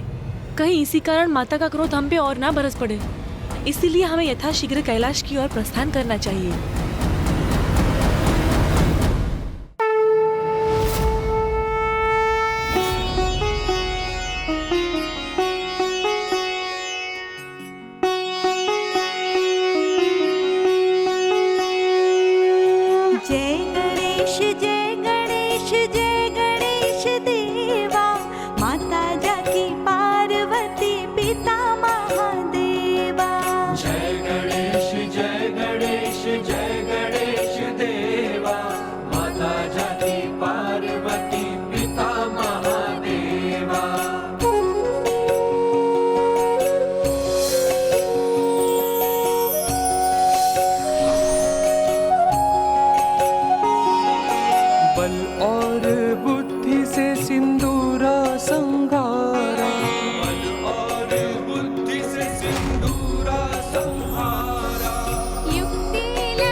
पार्वती पिता महादेवा।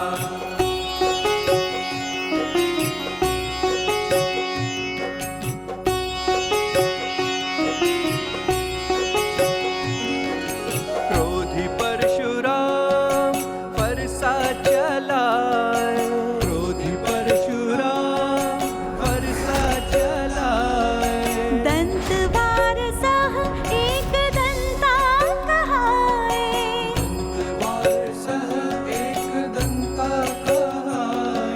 शीश झुकाए अहंकारी कुबेरा। दुष्टों को दंड देते भक्तों को मेवा। जय गणेश जय गणेश जय गणेश देवा। माता जाति पार्वती पिता महादेवा।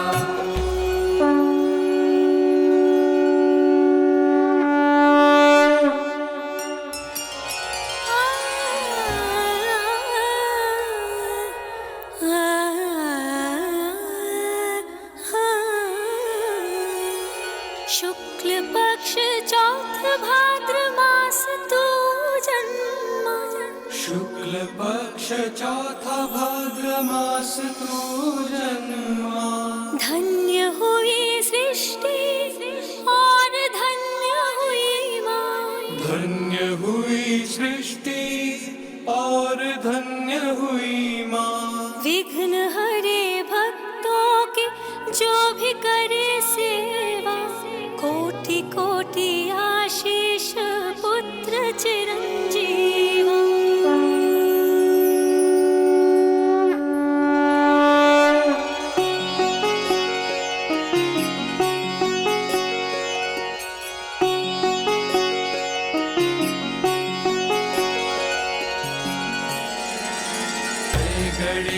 जय गणेश जय गणेश देवा। माता जाकी पार्वती पिता महादेवा। जय गणेश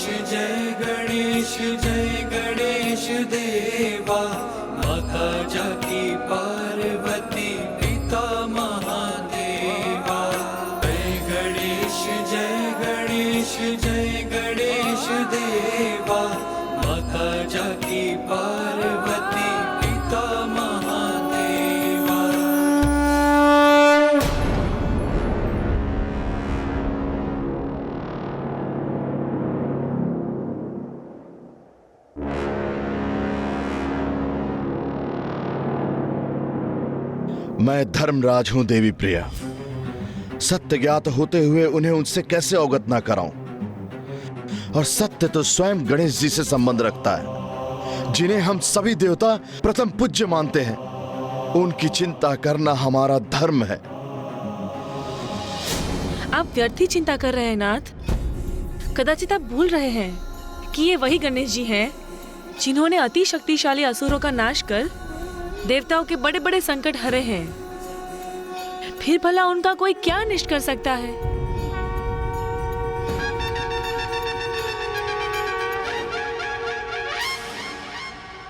आइए स्वामी, भीतर चलिए और ये स्मरण रखिएगा कि गणेश जी के जन्म के इस उत्सव पर आप माता पार्वती से ऐसा कुछ नहीं कहेंगे जिससे उनका आनंद अवसाद अथवा चिंता में परिवर्तित हो जाए।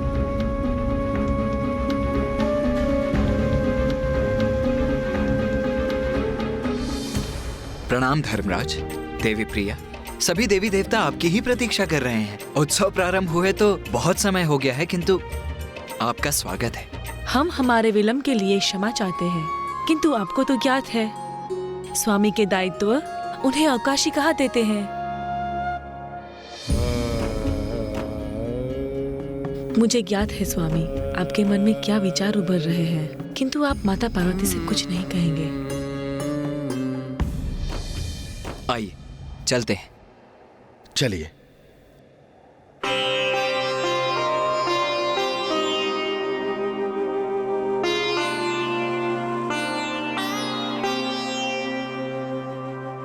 प्रणाम महादेव। प्रणाम माता पार्वती। प्रणाम यमराज जी। प्रणाम माता। कदाचित देवी प्रिया उचित ही कह रही थी। इतना दिव्य मंगलमय रूप है प्रथम पूज्य गणेश जी का, जो हम सभी के रक्षक हैं। भला इनको कौन क्षति पहुंचा सकता है? प्रथम पूज्य गणेश जी, आपको जन्मदिन की हार्दिक शुभकामनाएं।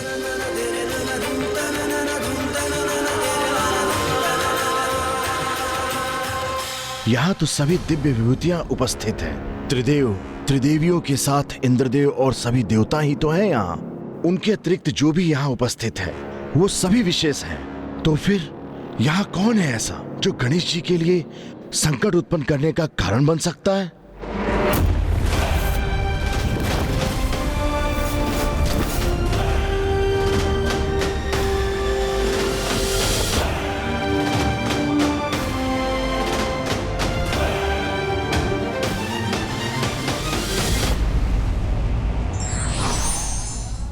सत्य को कभी नहीं छिपाना चाहिए, चाहे वो कितना भी कड़वा हो।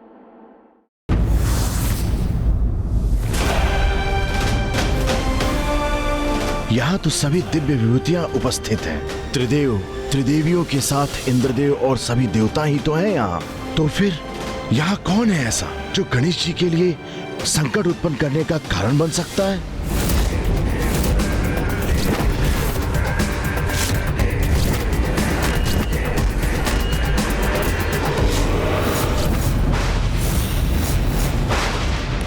उत्तर चाहिए मुझे ज्ञात करना है कि मैं किन का अंश हूं।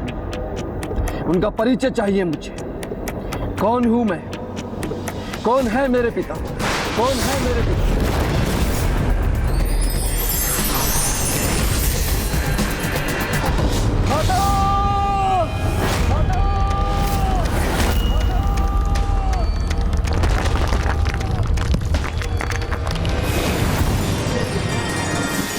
माँ, प्रणाम माँ। क्या हुआ पुत्र? तुमने अपना तप क्यों भंग कर दिया? माँ, मैं तप करने का प्रयास अवश्य करता हूँ, किंतु मेरा मन विचलित हो जाता है, व्याकुल हो जाता हूं मैं। एक ही प्रश्न जो बार बार व्यथित करता है मुझे, और आपको ज्ञात है माता क्या है मेरा प्रश्न। एक ही प्रश्न पर केंद्रित है मेरी अनंत जिज्ञासा। किसका पुत्र हूं मैं? किसका पुत्र हूं मैं? मेरे पुत्र हो तुम, भूदेवी के पुत्र। मैं ही तुम्हारी माता हूं। आप जननी है मेरी, ज्ञात है मुझे, किंतु मेरे पिता कौन है उनका परिचय ज्ञात नहीं। वो मुझे ज्ञात करना है माता। मैं आज कुछ भी स्वीकार नहीं करूंगा। वर्षों से जिस उत्तर से आपने मुझे वंचित रखा है वो आज आपको देना होगा माता। वो रहस्य आज आपको उजागर करना ही होगा। अरे वाह नंदी जी, इतने सारे उपहार, वो भी मेरे लिए। हाँ गणेश जी, ये समस्त उपहार आपके लिए ही हैं। अच्छा। पुत्र गणेश, अभी एक उपहार और शेष है तुम्हारा। एक और उपहार? अच्छा मामा जी, तो कहाँ है वो उपहार? बताइए ना मामा जी, मेरा एक और उपहार कहाँ है? अवश्य।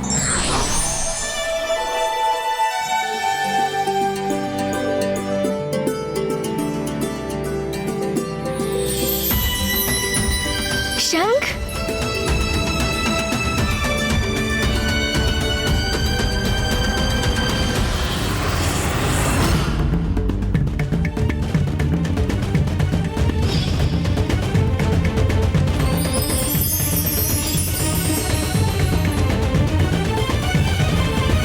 क्या हुआ, आप सभी इतने चकित क्यों हैं? ये मेरा शंख नहीं है, केवल शंख रूपी मिष्ठान है। ओह, अच्छा मामा जी, आप समझा।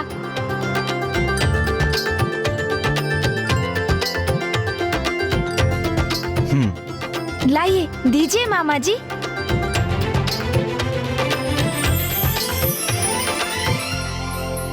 आपका कोटि कोटि धन्यवाद मामा श्री। आपका ये उपहार तो सुंदर भी है और अवश्य ही स्वादिष्ट भी होगा। इसे तो मैं अवश्य ग्रहण करूंगा मामा जी। किंतु मामा जी, आपके शंख की दिव्य ध्वनि का श्रवण करने हेतु पुनः आऊंगा आपके पास और आपका शंख भी प्राप्त करूंगा मैं।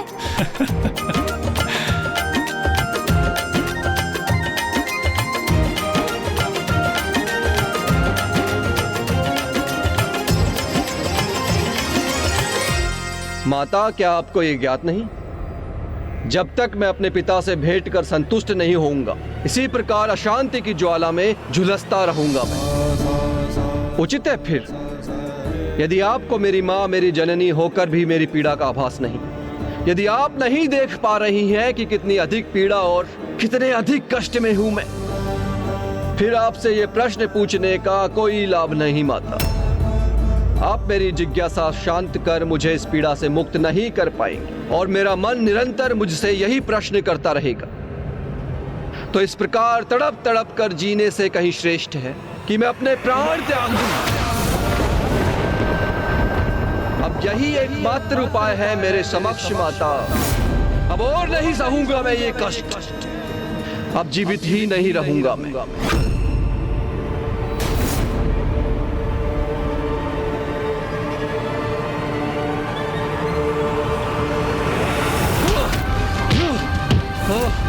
प्राण दे दूंगा अपने में, प्राण दे दूंगा माता। पुत्र भोग, इस अनर्थ को विराम दो।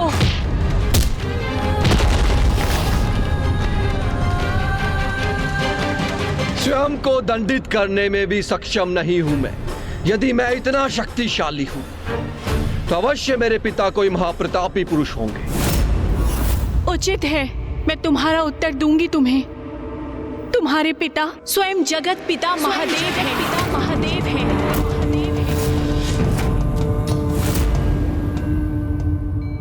जगत पिता होने के नाते संसार के सभी जीवों के दुखों का निवारण करना, उनके जीवन को सुख से भरना मेरा दायित्व है। किंतु संसार के सभी सुखों और दुखों से परे अपने परिवार को, उमा को, अपने पुत्रों के साथ प्रसन्न देखकर मेरे हृदय को जो सुख, स्नेह और संतुष्टि और आनंद की अनुभूति हो रही है वो सबसे भिन्न है। जगत पिता महादेवी है मेरे पिता, किंतु ये कैसे संभव है? मैं बताती हूँ पुत्र। पूर्व काल में अंधक नाम का एक महाअसुर था,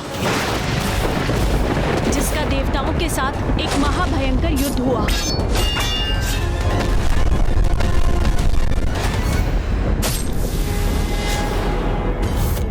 अंधक स्वेद की दुष्टता को देखकर महादेव अत्यंत क्रोध में थे, जिसके कारण उनके मस्तक पर स्वेद की एक बूंद छलछला गई और वो एक बूंद जब नीचे गिरी तो उसकी अद्भुत ऊर्जा से एक नवीन जीवन का आरंभ हुआ।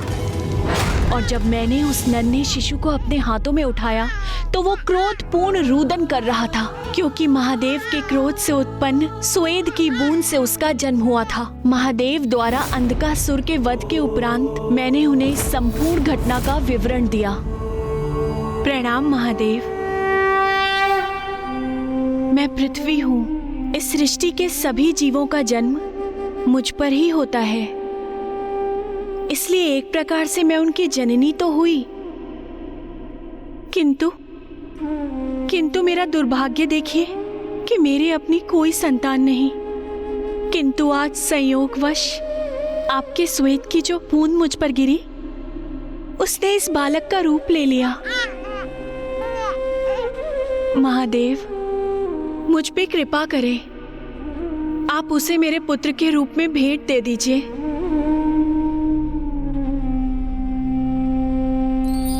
तथास्तु, तथास्तु, तथास्तु।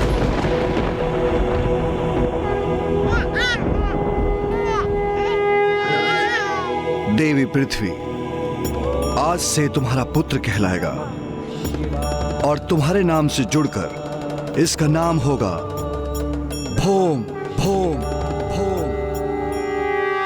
ये सत्य आज तक आपने मुझसे छिपा कर रखा माता। तुम मेरे पुत्र हो, मैंने तुम्हारा पालन पोषण किया है, मैं सदा तुम्हारी देखरेख करती हूँ और तुम सदा ही मेरे साथ रहते आए हो। और महादेव कैलाश में अपने परिवार के साथ निवास करते हैं। किंतु माता, मैं भी उनका परिवार हूँ। महादेव मेरे पिता हैं तो मेरे पिता पर भी मेरा अधिकार है। उनका स्नेह प्राप्त करने का अधिकार है मुझे, और उन्हें भी अपने इस पुत्र का परिचय प्राप्त करने का पूर्ण अधिकार है। पुत्र भौम, स्वयं महादेव तुम्हारे पिता हैं। इस सत्य को आत्मसात करना सरल नहीं, इसीलिए इसे समझने के लिए उचित समय लेना, उसके पश्चात ही कुछ करना। माता, आपने मेरी बात का मान रखा, मुझे मेरे पिता का परिचय दिया, किंतु अब जो मुझे उचित लगेगा मैं वही करूंगा। आवेग में आकर कुछ मत करना पुत्र। एक पुत्र का पिता पर अधिकार है, इसमें आवेग का प्रश्न ही कहाँ उठता है माता। और सत्य तो यह है कि मैं अपने पिता से भेंट करने के लिए बहुत प्रतीक्षा कर चुका हूं। कैलाश जाऊंगा मैं, ये निर्णय ले चुका हूं।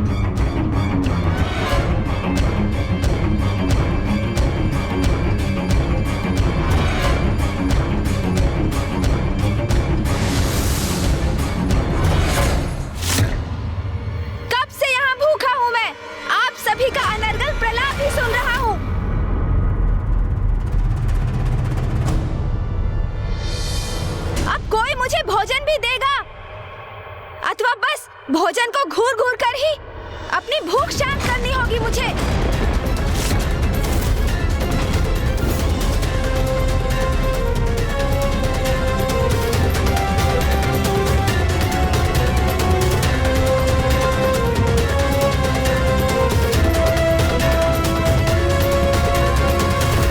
नहीं पुत्र, कैलाश जाना उचित नहीं, और आज के दिवस तो कदापि नहीं। क्यों आज क्यों नहीं? ऐसा क्या विशेष है आज? आज कैलाश पर बहुत बड़ा उत्सव है पुत्र। महादेव और पार्वती अपने पुत्र गणेश का जन्म दिवस बहुत धूमधाम से मना रहे हैं। वो गणेश जी जो स्वयं प्रथम पूज्य देवता भी हैं। वाह, एक और गणेश सर्वाधिक सर्वप्रिय पुत्र, जिसके जन्म दिवस के उपलक्ष्य में संपूर्ण कैलाश आनंदित है। एक मैं हूं भौम, तिरस्कृत परित्यक्त पुत्र, जिसका नाम महादेव को कोई स्मरण है ना कोई चिंता। मुझे भौम के नेत्रों में गणेश जी के प्रति ईर्ष्या और द्वेष स्पष्ट दिखाई दे रहे हैं। कहीं इसके कारण उससे कोई अनर्थ न हो जाए। पुत्र भौम, तुम्हारा ये विचार महादेव को दोष देना सर्वथा अनुचित है।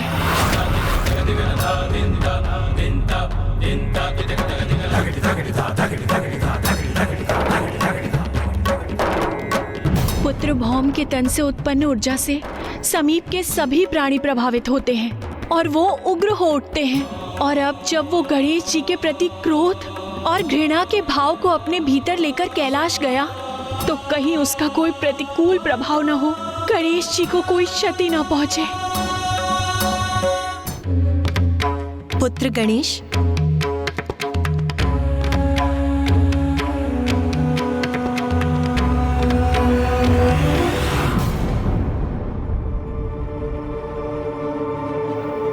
क्या हुआ माँ? ये सभी मुझे विस्मय भाव से क्यों देख रहे हैं?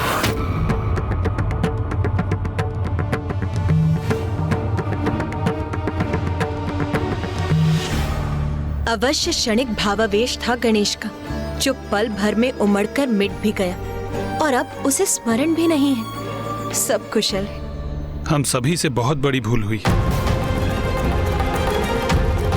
बहुत बड़ी भूल। हम सभी ने गणेश के साथ बड़ी निष्ठुरता का व्यवहार किया है।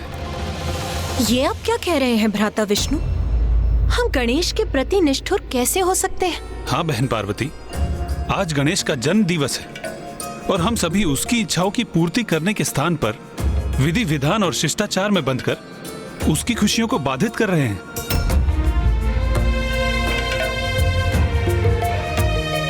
जो भी विधि विधान है वह अवश्य पूर्ण होंगे, किंतु हमें गणेश को उसके भोजन से वंचित नहीं रखना चाहिए। आज गणेश का जन्म दिवस है और उसके समक्ष उसके मिष्ठान, उसके मोदक सभी हैं, परंतु हमने उसे ग्रहण करने का अवसर ही नहीं दिया, तो उसको क्रोध तो आएगा ही ना।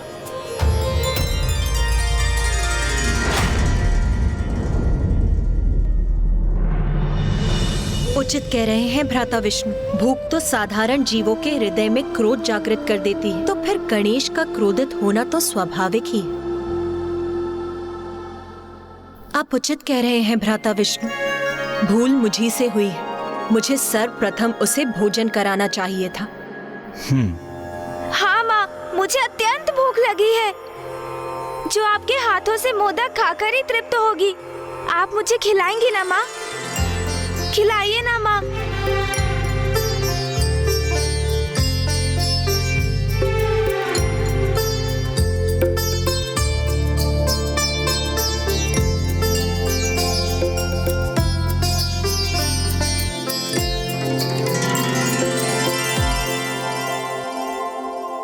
जन्मदिन की अनेकों शुभकामनाएं पुत्र। मैं यही कामना करती हूँ कि इस मोदक की तरह तुम्हारा जीवन भी मधुर हो।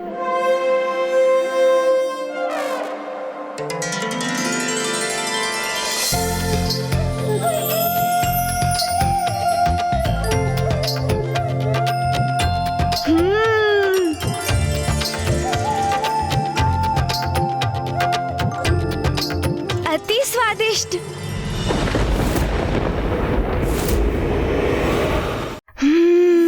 मोदक, वो भी माँ के हाथों से प्राप्त कर आनंद आ गया। आहा, पिताश्री, माँ ने तो मुझे इस उत्सव से चकित किया है और भैया ने मेरी रुचि के अनुसार यहाँ की सज्जा की है, किंतु आप मुझे कोई उपहार नहीं देंगे क्या पिताश्री? सर्वथा उचित प्रश्न किया है गणेश ने। कहिए महादेव, आप अपने पुत्र के जन्म दिवस पर कोई उपहार नहीं देंगे?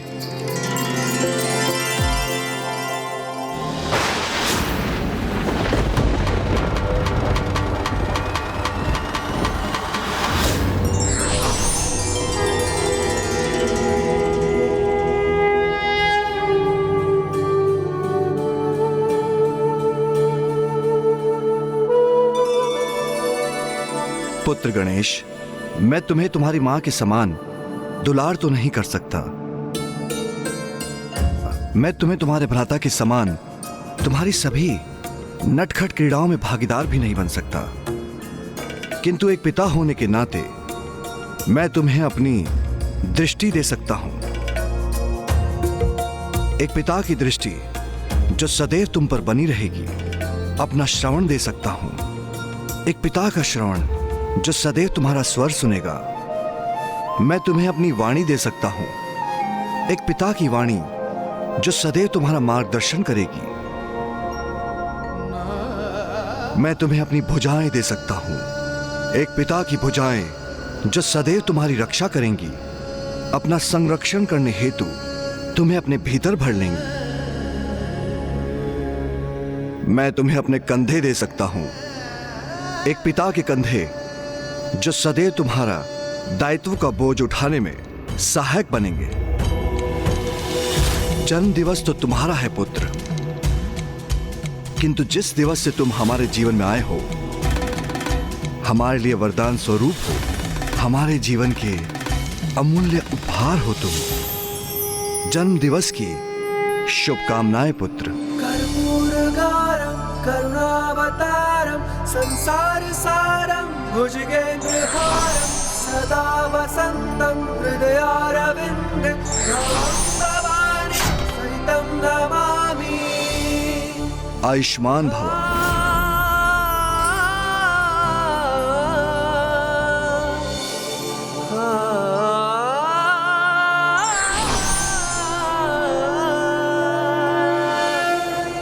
पुत्र गणेश, लो अपना उपहार स्वीकार करो।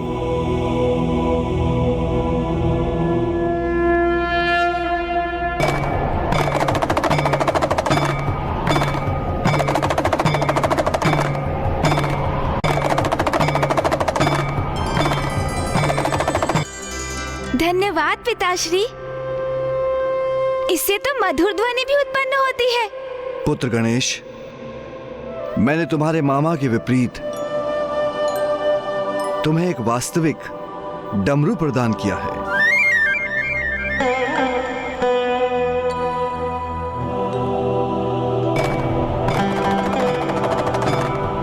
नाथ, आज तो मैं बहुत प्रभावित हूँ। आपने तो इस उत्सव के आनंद को और भी बढ़ा दिया। उमा, एक पिता के लिए इससे आनंद की बात क्या हो सकती है कि उसकी संतानें आनंदित है।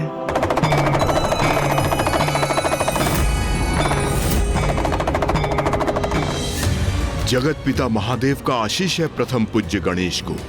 वो कैसे व्यर्थ जा सकता है? तो गणेश जी पर कोई संकट कैसे आ सकता है? कदाचित चित्रगुप्त जी से ही अपनी गणना में कोई भूल हुई है। और वैसे भी मंगल मूर्ति विघ्नहर्ता गणेश का कोई ग्रह दोष कैसे अमंगल कर सकता है? वो तो स्वयं परम ब्रह्म है।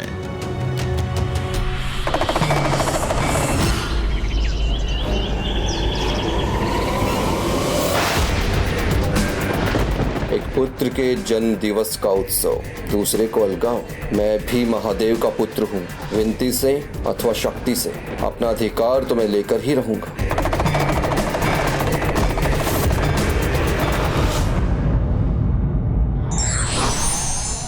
परिस्थितियों का दास बन हम अपने आचरण के विपरीत व्यवहार करने लगते हैं, जो सर्वथा अनुचित है। विघ्नहर्ता श्री गणेश के अद्भुत शक्तियों से भरे वीडियोस देखने के लिए चैनल को सब्सक्राइब करना न भूलें और साथ ही बेल आइकॉन भी दबाएं।